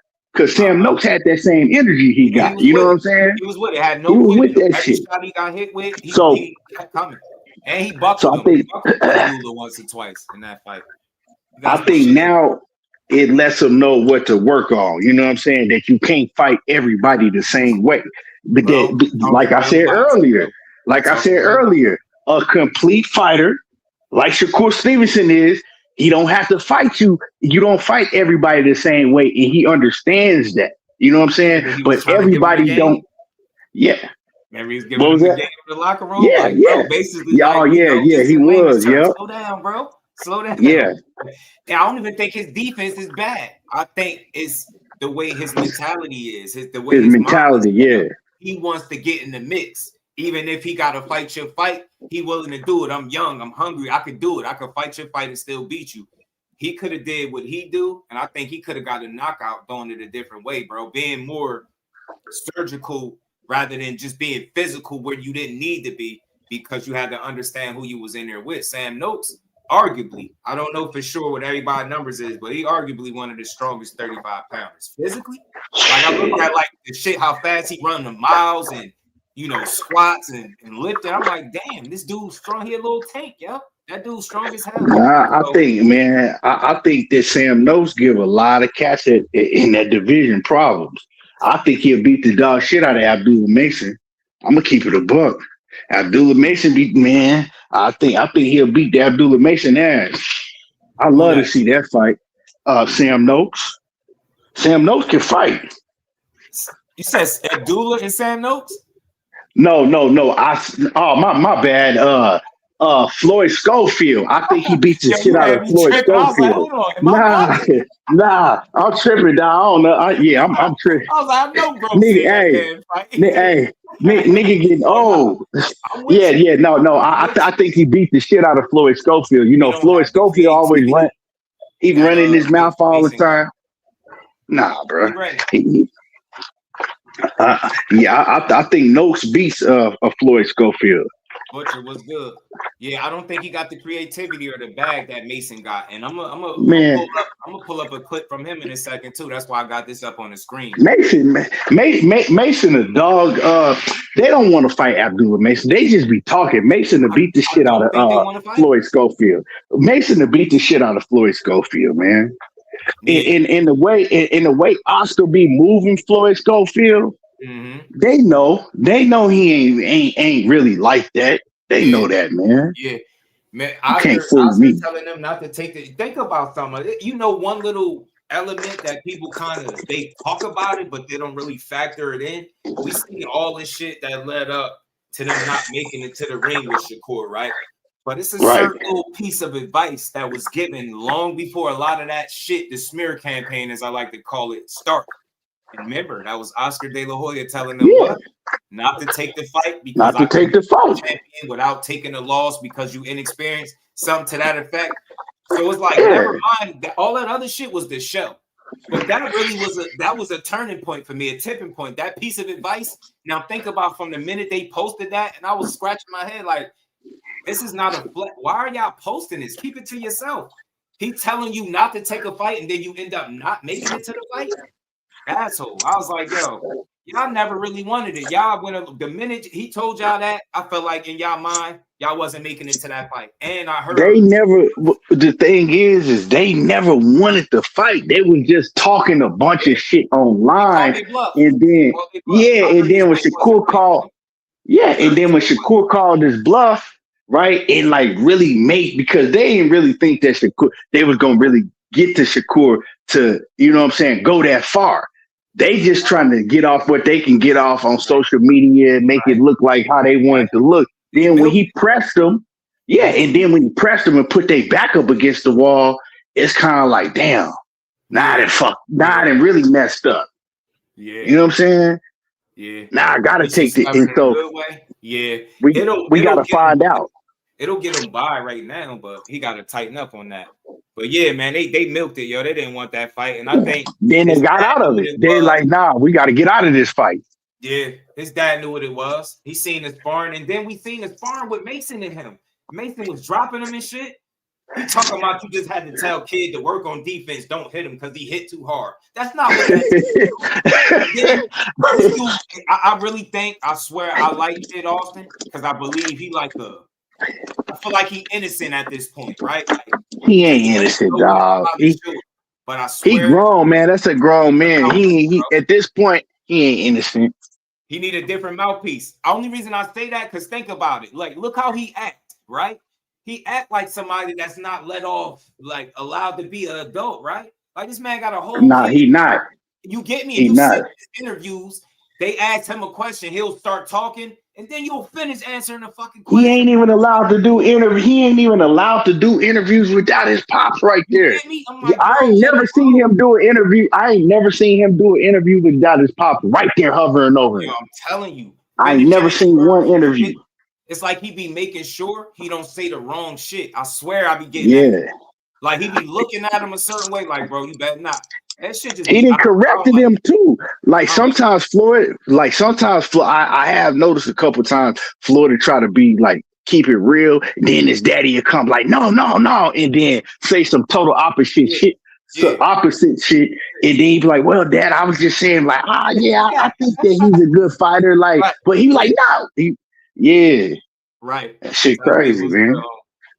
Right, man. I like him, but the reason why I'm giving him somewhat of a pass because think about how we'd be if we got brought up and brought in the game by our dad, and they don't let you flex your wings, so to speak.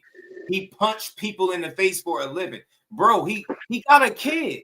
He knocking, like, you know what I'm saying, clapping cheeks now. Like, you got to let him. They're talking about you not letting him have a cell phone.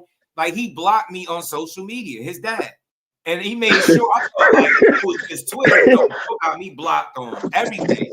And you would have thought I said something crazy to him. One thing about me that I separate myself from everybody else on the internet, when I engage with people, it's always genuine until you take it left. If you ever see me going off, somebody tried me thinking this shit was sweet.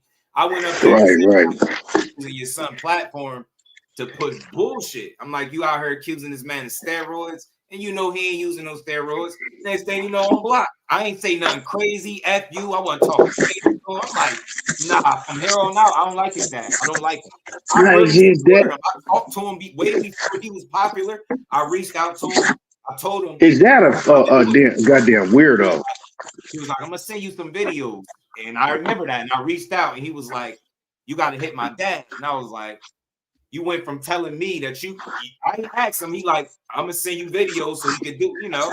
It went from that to hit my dad up, and I was like, nah, I ain't doing that. His dad a weirdo, man. But what's gonna happen is, I'm telling people what's gonna happen. I don't know when it's gonna happen, but eventually his son gonna get sick of that shit, man. He probably gonna put hands on his daddy. He gonna snap. He gonna snap. And it's gonna get real. And when he do snap, it's gonna be real ugly. That shit gonna get real ugly when he do snap. Right. Edward James, he can't beat Abdullah Mason, bro. He don't have the tools.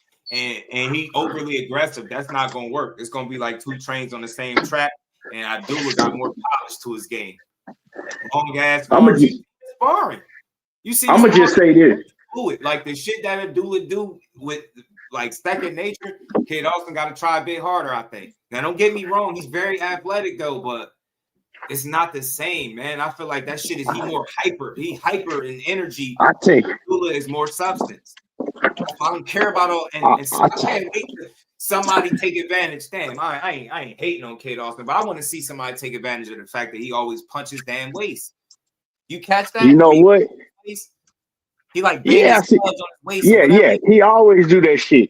But you know, like I study these fighters like you do, Justin. I take shit for what I really see in the ring. Like, okay, yeah, he to me, right? He called Tevin. I've seen it happen a lot of times. He called Tevin, you know, cold. Tevin would, you know what I'm saying? He came out aggressive and Tevin wasn't ready for that because he was cold. He was still, you know what I'm saying? He just wasn't prepared. He called Tevin, right? But what have we seen in the full body of work of Abdullah Mason? I've seen this kid struggle with several opponents that wasn't nowhere near on the level of an Abdullah Mason and all these other top tier cats that he's calling out. Like, I didn't see him. People will see a quick first round knockout and then forget everything else that they saw before that. That shit is annoying, and I get it to a degree, bro, because sometimes as people, we be prisoners of that moment. We'll be like, but you see how you was able to explain what happened. You're not taking credit from what he did to Tevin Farmer, but you identify how they got to that point. Yo, he called him cold, came out wild, this shit worked. Called Tevin, he an older guy that does what? Start slow. It was like the low key for Abdullah Mason. He called him cold. If Tevin would have got a chance to like get himself into the fight, I think we having a much different conversation. You would have got scrap, but he just got caught too early before he could even get warm. And Kid did what he's supposed to do. Credit to him. You know who I want to see? Since, you know, they talk a lot. Why they don't want to fight? I want to see them fight as a Zepeda. Somebody else was saying that. Go ahead and fight as a Zepeda or somebody like that. I think he was. They're not going to do his dad. I think he was trying to downplay him. Yeah, exactly. They're not. That mouth. I think he was trying to downplay Zepeda. Trying to downplay it. Yeah, I would love to see him fight a guy that throw all them bad punches. If he could stop him and he beat him up and stop him, that'd be impressive, bro. Yeah, that's impressive. Then you like, okay, yeah. Then you like, yeah.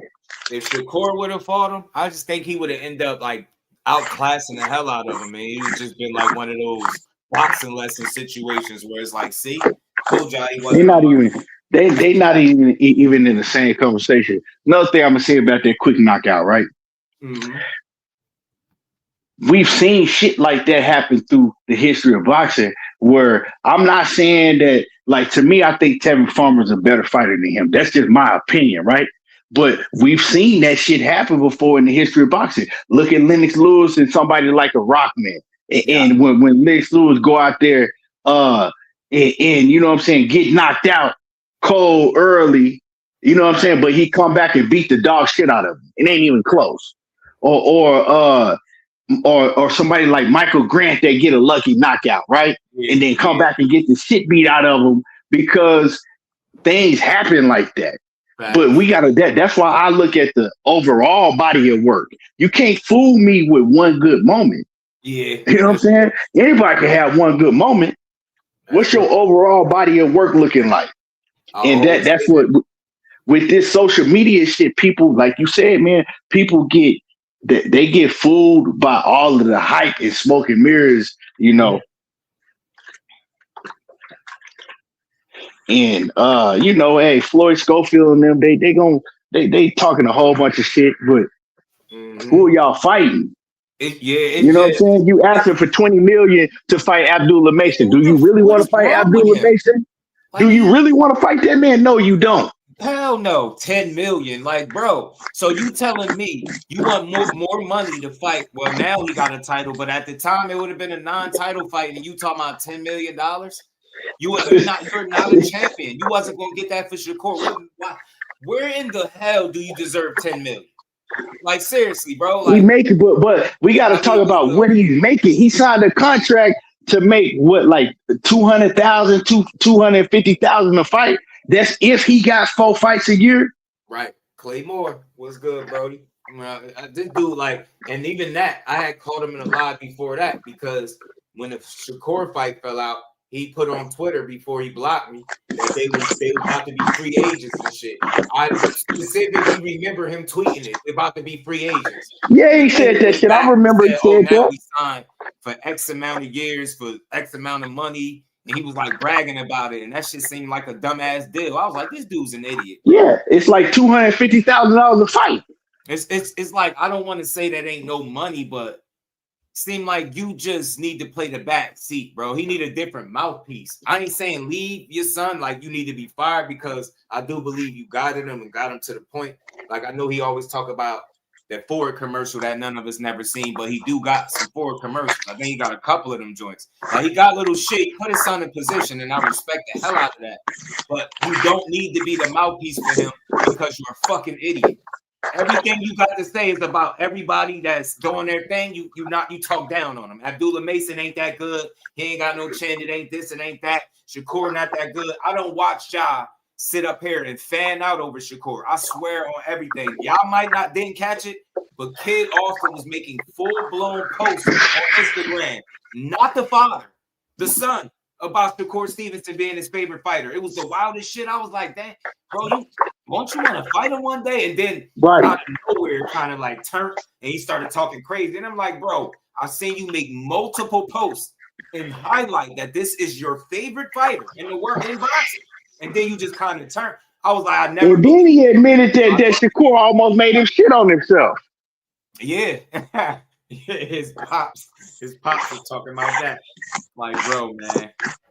He was getting beat up in another sparring. Like, every time you turn around. I've seen it. I've seen him get beat up in several spars, man. Like I said, man, he's 3-0. He's a you know what I'm saying? He's a cool young fighter, but to me, he's not that. He's not on the level of an Abdullah Mason, a Keyshawn Davis, or This was a 3-0 fighter from Ohio. Shout out to Ohio Runs Boxing. I forgot homie name. But dude was 3-0 at the time, dropping him, he playing with him and everything. And I know it's sparring, bro, but your dad bring this on you. This is why these clips started surfacing. Look, I just want to know where the 5 styles of boxing at when the shit get thick, bro. If I get to talk to his father, the only question I want to know is what the hell is the 5 styles of boxing? Please elaborate. I don't want to hear shit else. I don't got no other questions, sir. What is the 5 styles of boxing? And has your son mastered any of them? Because he getting his ass punched on in this sparring. His daddy will tell you they did it on purpose. Playing with him and everything. He playing with him and shit. Man, them Ohio boys could fight. I ain't gonna lie, man. Shout out to y'all, yo. They got a lot of talent out that way.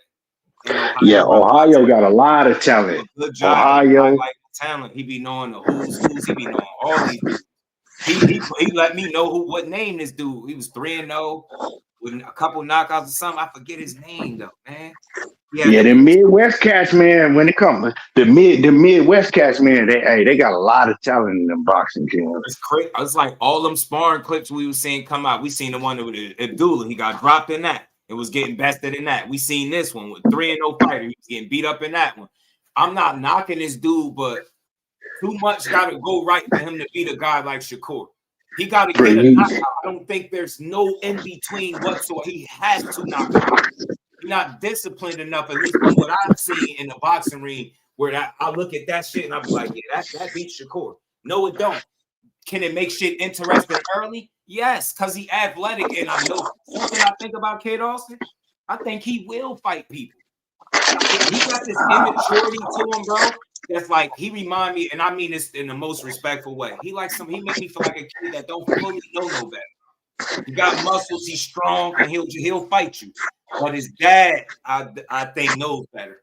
You know what I'm saying? I think Kid, maybe I'm wrong. I just think him really knowing better, he'll do it. Like I swear I do. I think he'll get in there and try it. But I think his dad knows what time it is. I don't know. I can't really say I think that he will. I think he be doing a lot of bluffing too, man. Because like, come on, man, they like him and his dad be together. So when he know his dad be having them lies.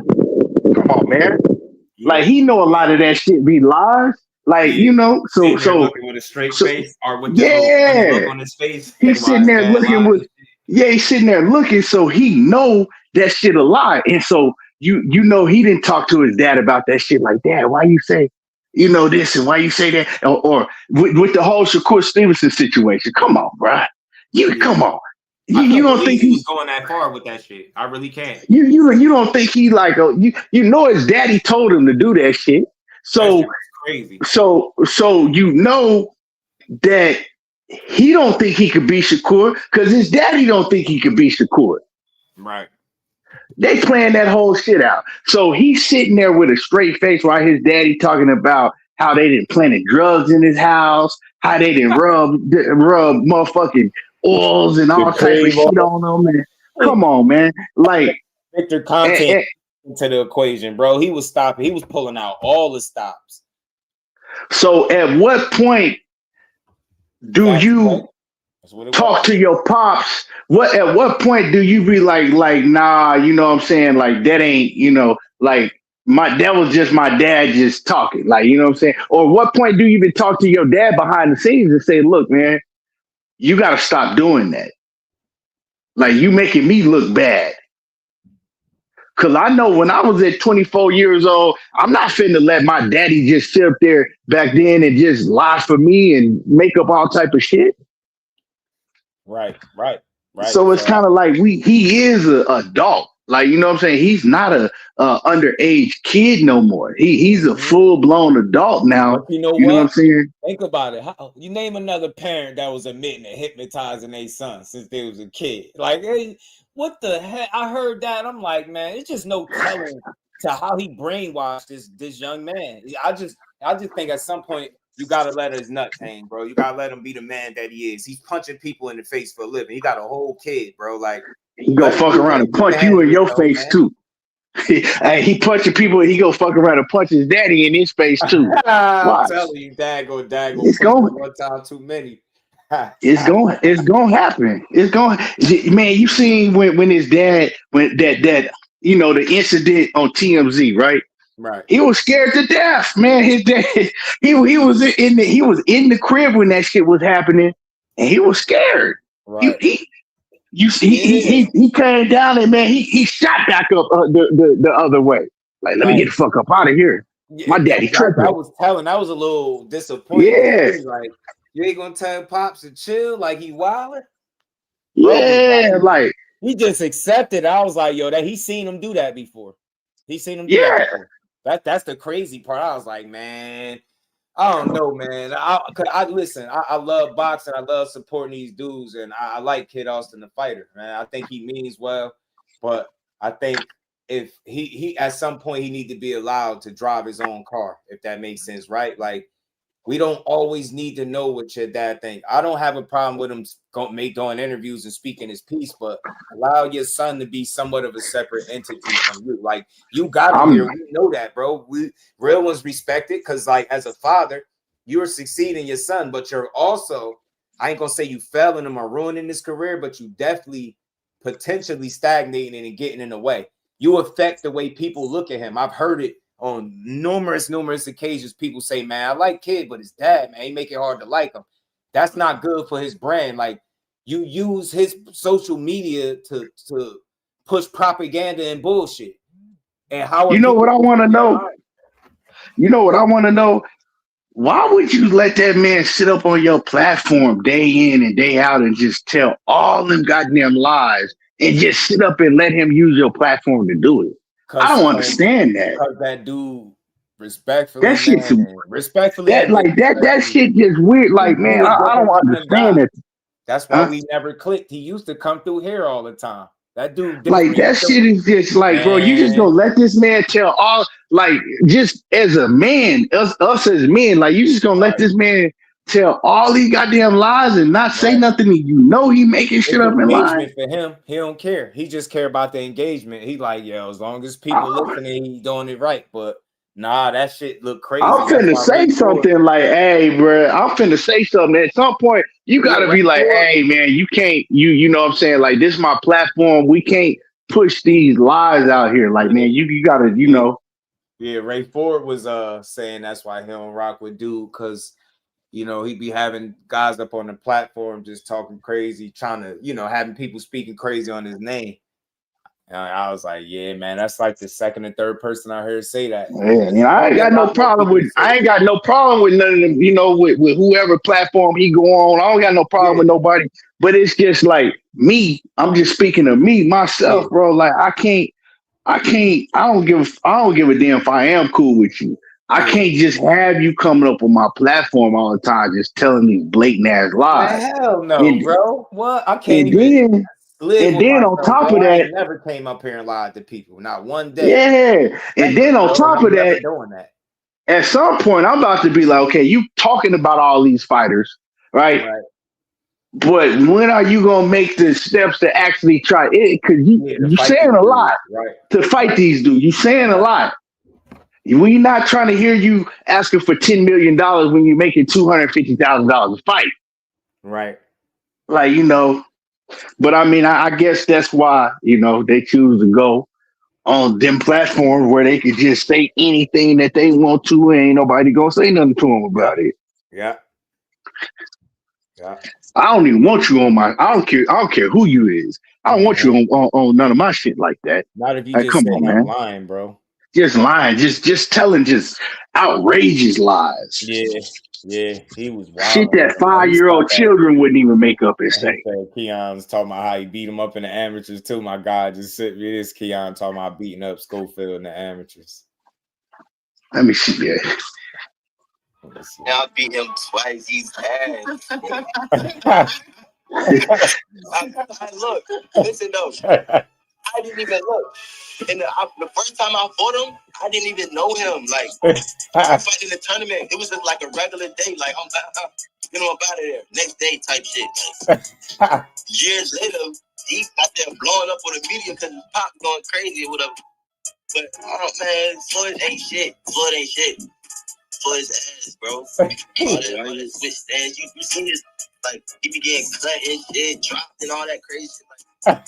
Like, he barely be winning for real, but it's cool. Fuck Yeah, it's something about he said, man, he trash for real, man. I don't think like I've always said this, right? But I've never thought that Floyd Schofield was that good. Like, to me, he not that good. He's strong, he athletic, and he takes chances. But is he? How is he? Like, how do you feel that he's athletic? Because to me, when you say athletic, does it translate in the ring? Because his athleticism don't really translate in the ring to me. Like, yeah, the brute, like you could tell he's strong, right? But he more robotic. Like, to me, the nigga robotic. Like, he's not. Like, when you say athletic is a Terrence. Athletic, like when you think of athletic, like a Tio or Terrence or somebody like them guys, you know, Gervonta Davis, them guys, you can say, okay, yeah, they got a lot of athleticism, right? His shit don't translate in the ring to me. Like, yeah, you can see him doing athletic shit on like training, right? Right. You know what I'm saying? But polish, ETV, that's what's missing, bro. He don't got the polish along with I think the mental maturity. Like he's like a kid with skills, but he ain't honed his skills yet, right? He can fight a bit. He got talent, but he ain't polished the talent enough yet. Like, it's still raw. It's still rough around the edges. He ain't smoothing out the rough edges. Like, when people make the Shawn Porter comparisons, I hate it because you can't just throw that out there and be done with it. You can't just say that without no context to it. I can see where people are going with that, but Shawn Porter had a lot more polish to his game. Like, and he had great feet. Shawn Porter had great feet too. Yes, bro. Yes. And he perfected it. Whereas this guy he at the stages where he's still working out the kinks and you can see it. So he getting a lot of praise and maybe he getting wins that's making it look a certain way. Just think about how Keon was just breaking it down. Like, this dude, man, I beat him up. I didn't even know who he was for real. Then I just see him online blowing up because of his dad. people know how to market themselves and be a part of that machine, man. And you start, you know what I mean, get your name out there, but you end up not being as good as what people thought you was. The first time I came across Kid Austin, he was going back and forth with Devin Haney. He was saying that he caught Devin Haney with some type of uppercut or something in sparring and hurt him.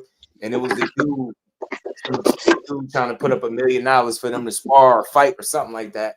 And I remember it. And it was going back and forth about that, about beating up Devin Haney in sparring. Yeah, I don't believe that. I think Devin to put hands and feet all over him. Yeah, too polished. Devin too disciplined. He'll make him. He'll frustrate him. He'll box it. He'll make him look. Man, come on, man. I don't know. I just, you know, I just want to see him really fight somebody because I don't believe he like that, you know, and then prove me wrong. You know, if I'm wrong, I'll be glad I'm wrong. You know what I'm saying? Like, fight I always point to, that shit was telling. The who? The Rene Garone, the one that where he. Oh yeah. But I seen him. But even before that, right? I didn't think he was like that because when he was still like in that real raw prospect area, like I seen him fights before that struggle with cats. That I'm like, man, I thought he was like that. You know what I'm saying? I'm like, man, this kid ain't really like that because you know you hear him talk and going on these shows and shit. So then you start tuning in, like, oh, he must be really like that. Then when I start seeing him, and I'm like, nah, he ain't. Like, why is he struggling with these low tier cats? Right. You know, these C minus level fighters and shit. You struggling. You ain't like that. Yeah. Them same type of cats that Abdullah Mason and fighters like that, they blowing through him. Yeah, I think he'd beat the hell out of Rene Garone. Like, I think he'd beat his ass. Man, come on. Getting dropped and shit by him. And he's been dropped twice in the same round by the dude. But even with that, that's more so being reckless than having bad defense. That's not being aware. And situational awareness, bro. It's early. And some dudes, when they hurt, they more dangerous. And we learned that. Yeah, for sure. I got one clip from them because obviously he's saying that Abdullah Mason wouldn't last all 12 rounds. Man, what about you and Mason? What do you think that would happen? You already know, Bill. You know what I'm going to say. You know he needs some clickbait. Well, yeah, all right. Are we stopping? Real quick, I'm gonna go right back to it, but before he could even get the answer in, who did you start hearing? Auntie Sco in the back. What about you and Mason? What do you think that would happen? You already know, Bill. You know what I'm going to say. You know he needs some clickbait. Well, yeah, all right. Are we stopping? Like, what are we doing? Do y'all think Mason gonna last 12 rounds with Kid? Like, I'm asking you, Mills. Do you think that? Stop it. Hold on. Well, we can't put him on the spot. I know we can't because he's a journalist and he gotta be politically correct. But I don't think anybody think Mason would be able to take Kid punches. But hold on, though.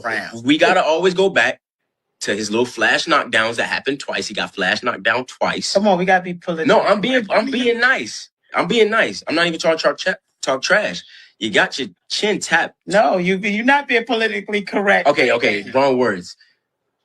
You got touched twice on your chin. Anybody can get touched. Right. Yeah, anybody can get touched. Thank you. Anybody can get touched on their chin.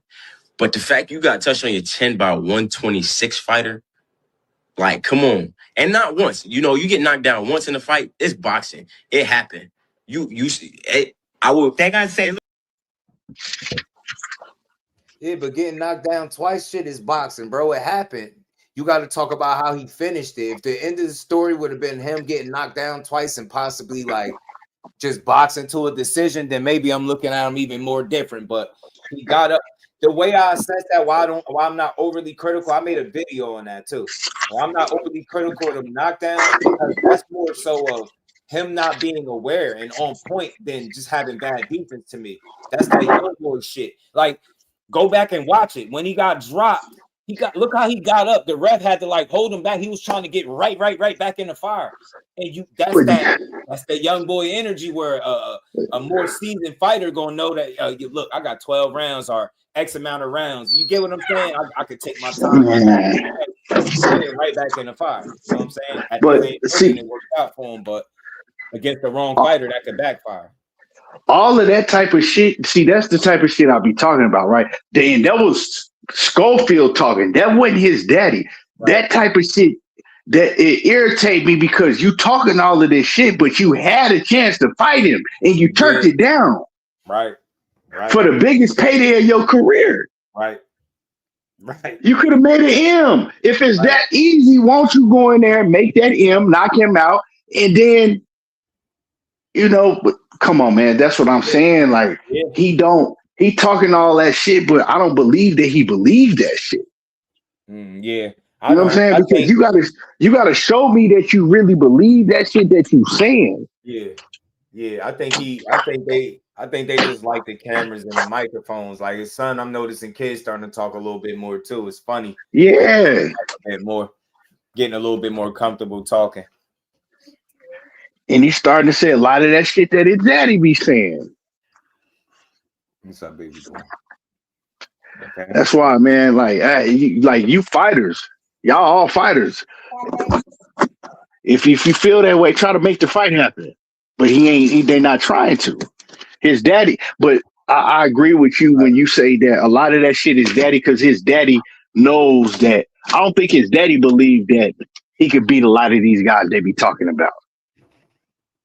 Right. I don't think so either, man. Because if they believed it, he would be pressing for the fight, because it raises his stock and it make him look like a monster if he beats some of these guys he be talking about, right? But they don't really believe it. They know how to play that social media game. They know how to play that social media game where if you go on these shows and you talk, you got a lot of people that's gonna start believing that shit. Yeah. But they're not gonna press you to show it. Yeah. And I think with him is, I think he's overplaying the game, because every time you look up, he on that platform talking about another fighter that you not planning on fighting.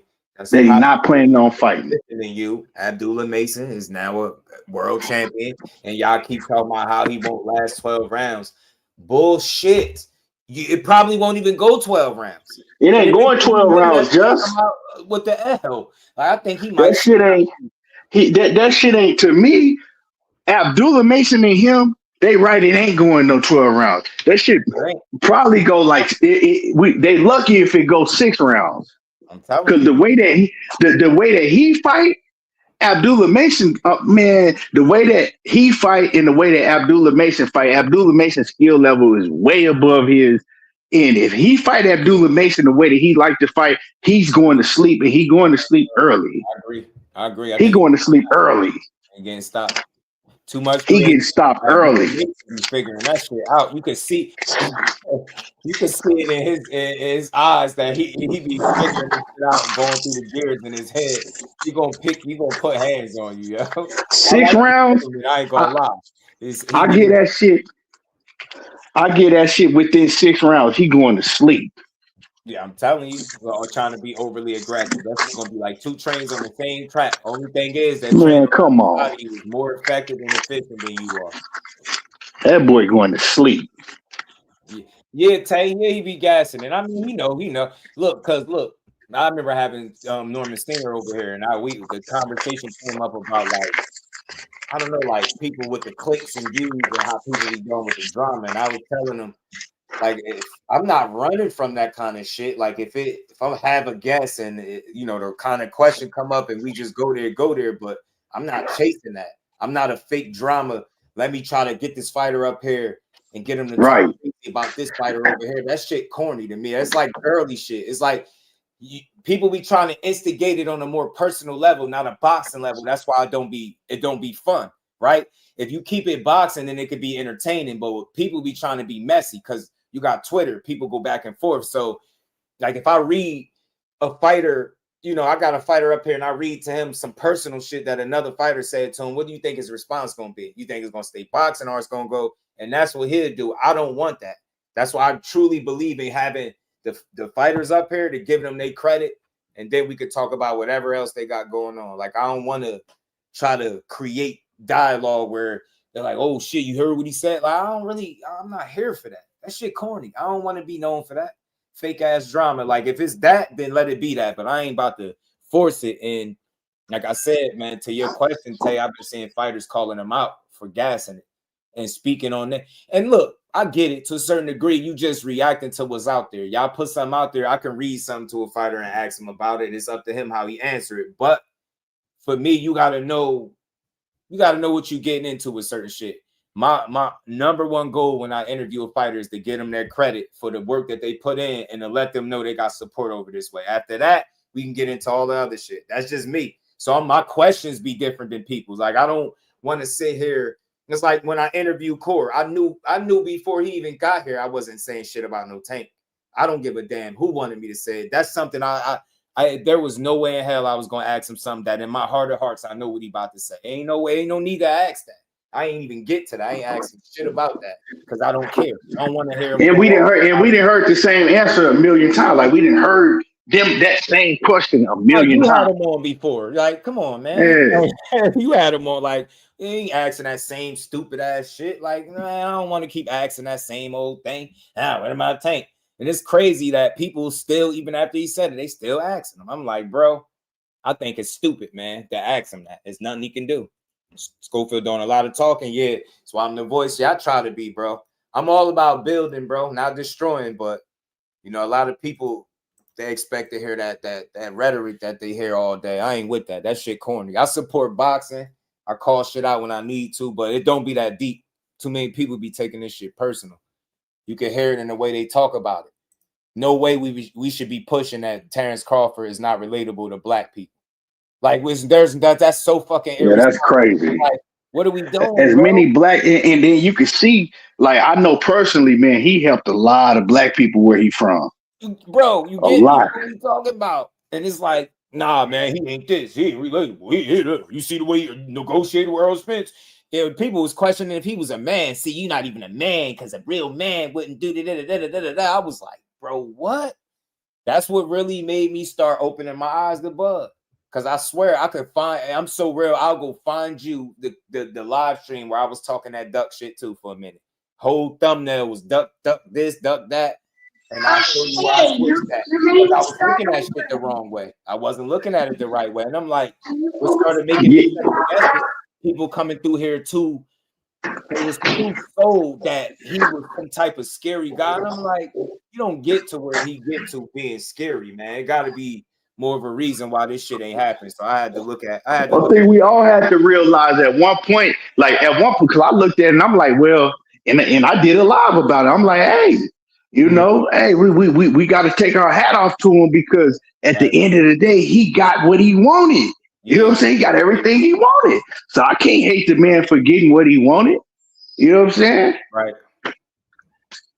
He showed people that he was just smart because he knew how bad he knew how bad Errol Spence wanted to fight, right?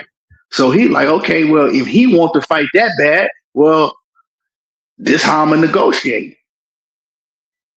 And he won, you know what I'm saying? He got what he wanted negotiating. You can't use that. I mean, shit. You can't hate him for that. You can't.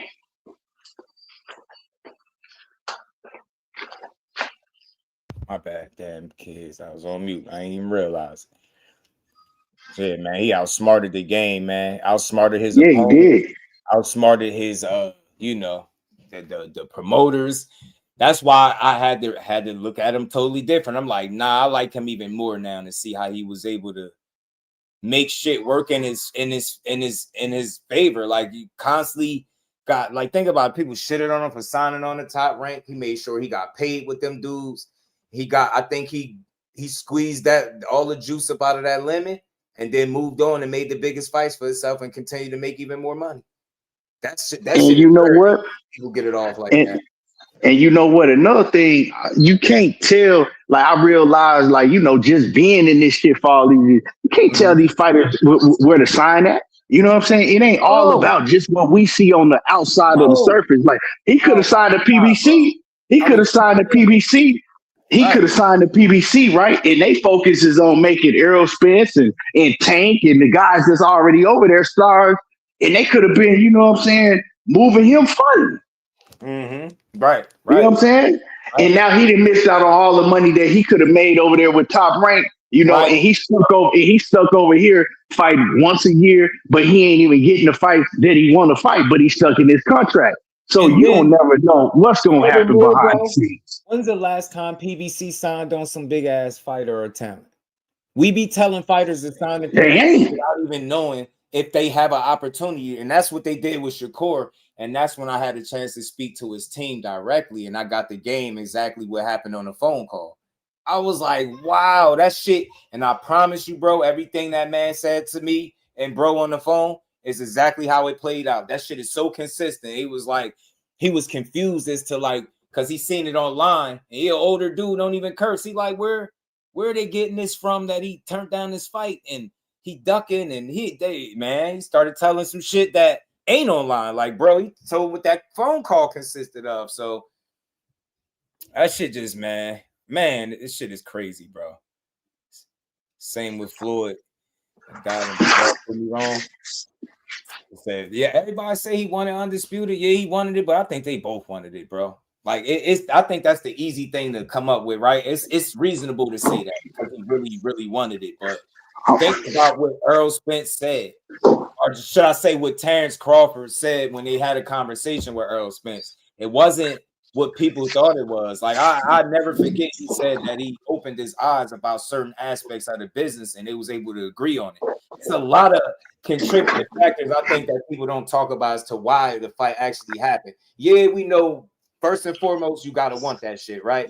But I believe they was able to like get on the same page. They talked. Yeah, they was able to delete the middlemen and talk, privately themselves. That's what made the fight happen. The last guy PBC signed, and you get what I'm saying. That just makes my point even further. Like, not the biggest of names, right?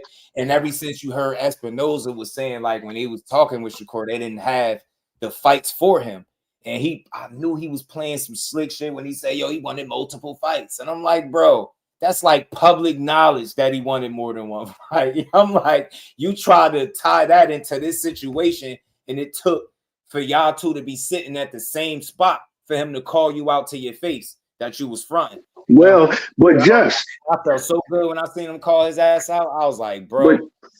But just I knew he was lying because if you go back to all of the interviews that Shakur was doing when he became a free agent, right? Mm-hmm. Shakur kept saying that he didn't want to be locked down in no long-term contract. Right. He was telling everybody that. He was like, I don't want to be like, you know what I'm saying? I want to be able to move. And when I don't want to be locked down in no long-term contract, right? And then Steven Espinoza came and tried to say the exact opposite of what Shakur kept saying in every interview. And I'm like, nigga, you still lying. Facts. He lying. He did the same way I seen it. He used that's why I said it was public knowledge, because he went off of something that Corey was saying publicly and tried to tie it into, well, he wanted a goddamn well, y'all didn't discuss that. And I know full well, because I got word directly from the source that never happened. That never happened. I'm like, man. I just know what I'm hearing, bro. And then, but see, people know when they hear a lot of like most of these dudes, right? They not dummies.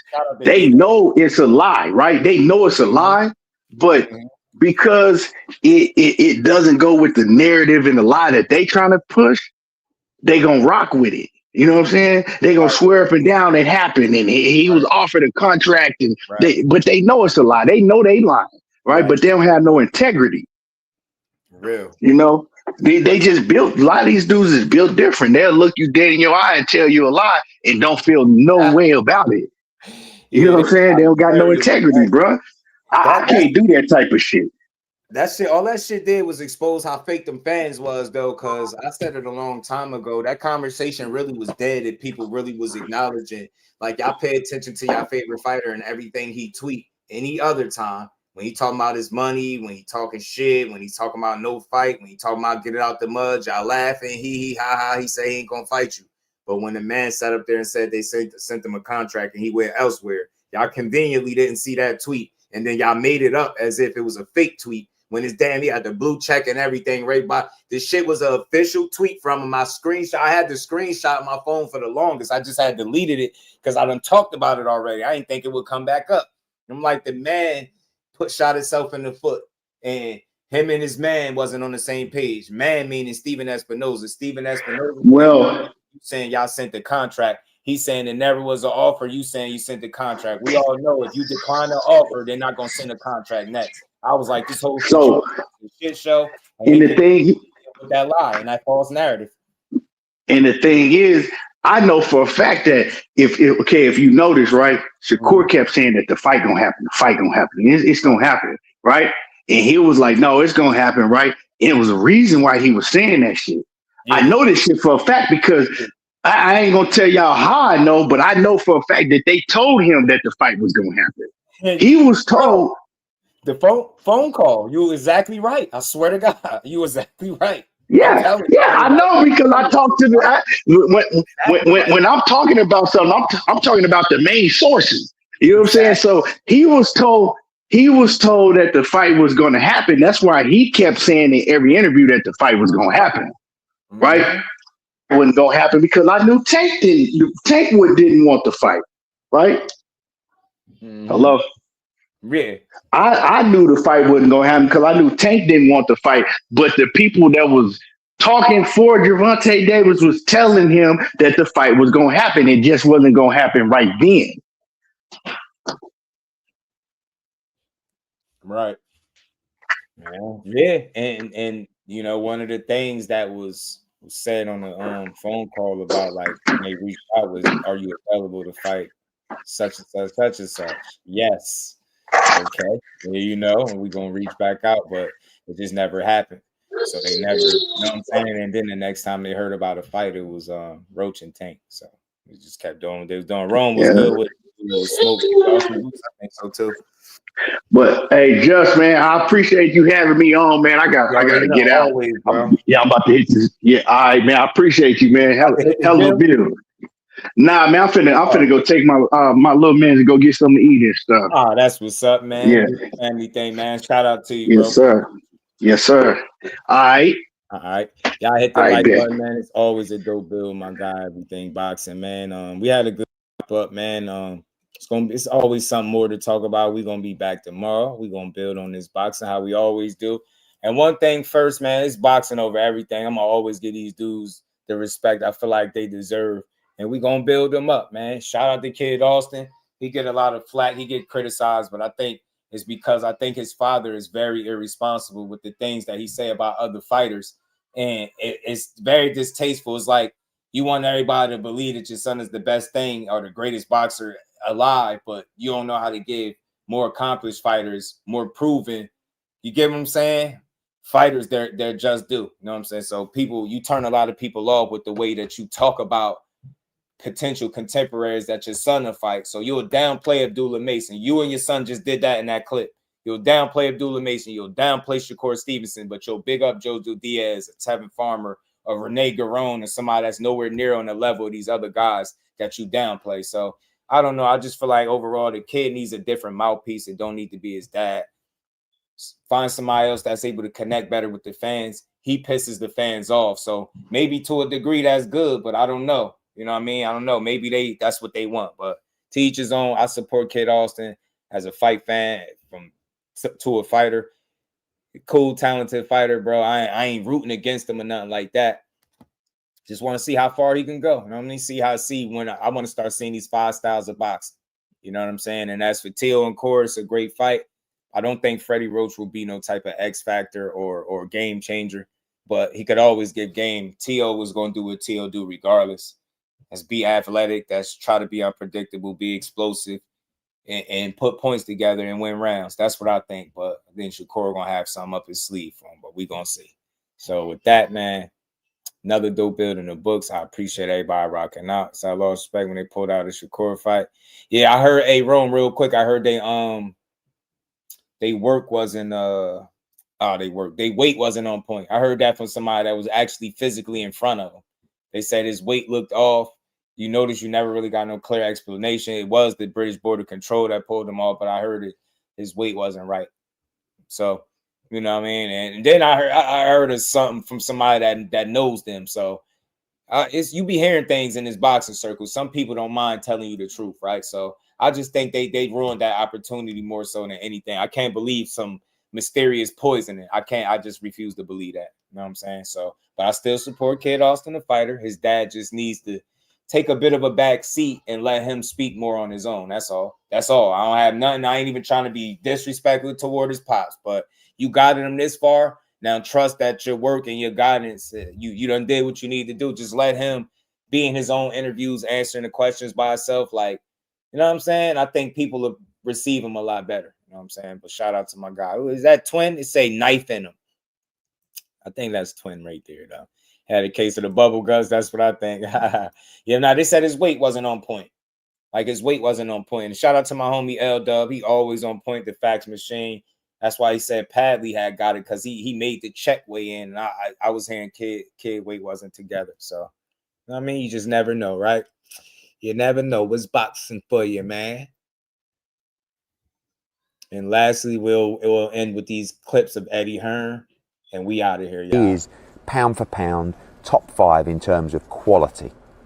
But look at the achievements of the young man. I think Shakur is massively underrated in terms of his achievements and his ability. Everyone in boxing knows how good Shakur is. He is pound for pound, top 5 in terms of quality. But look at the achievements of the young man. At 28 years of age, he's already a 3-division world champion. This is to become a 4-division world champion. Quite remarkable. And Teofimo always rises to the occasion.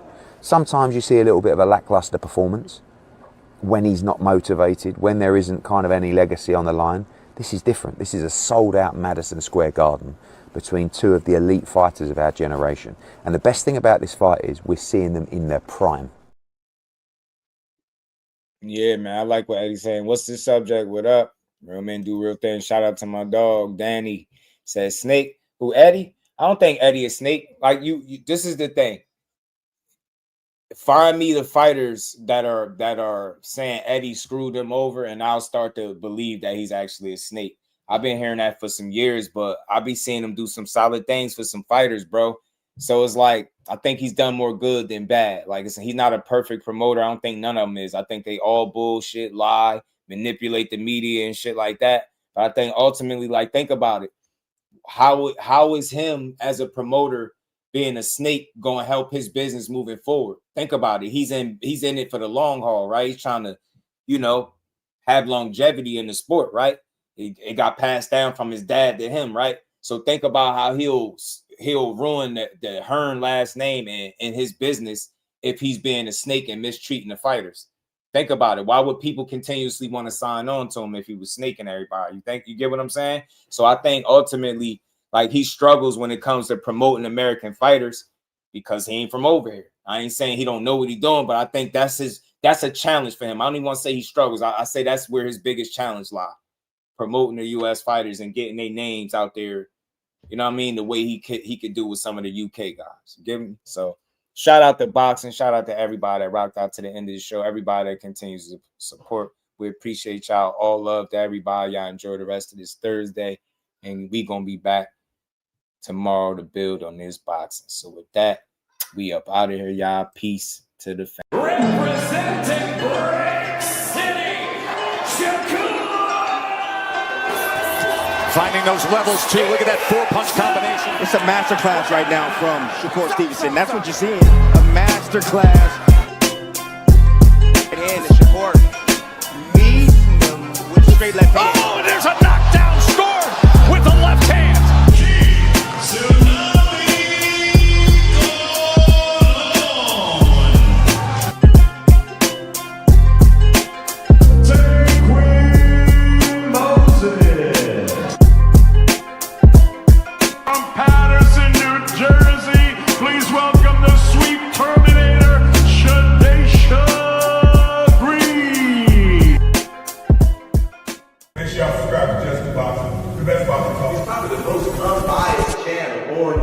Right now, we're going to give him his just due. Shout out to my brother Just Due.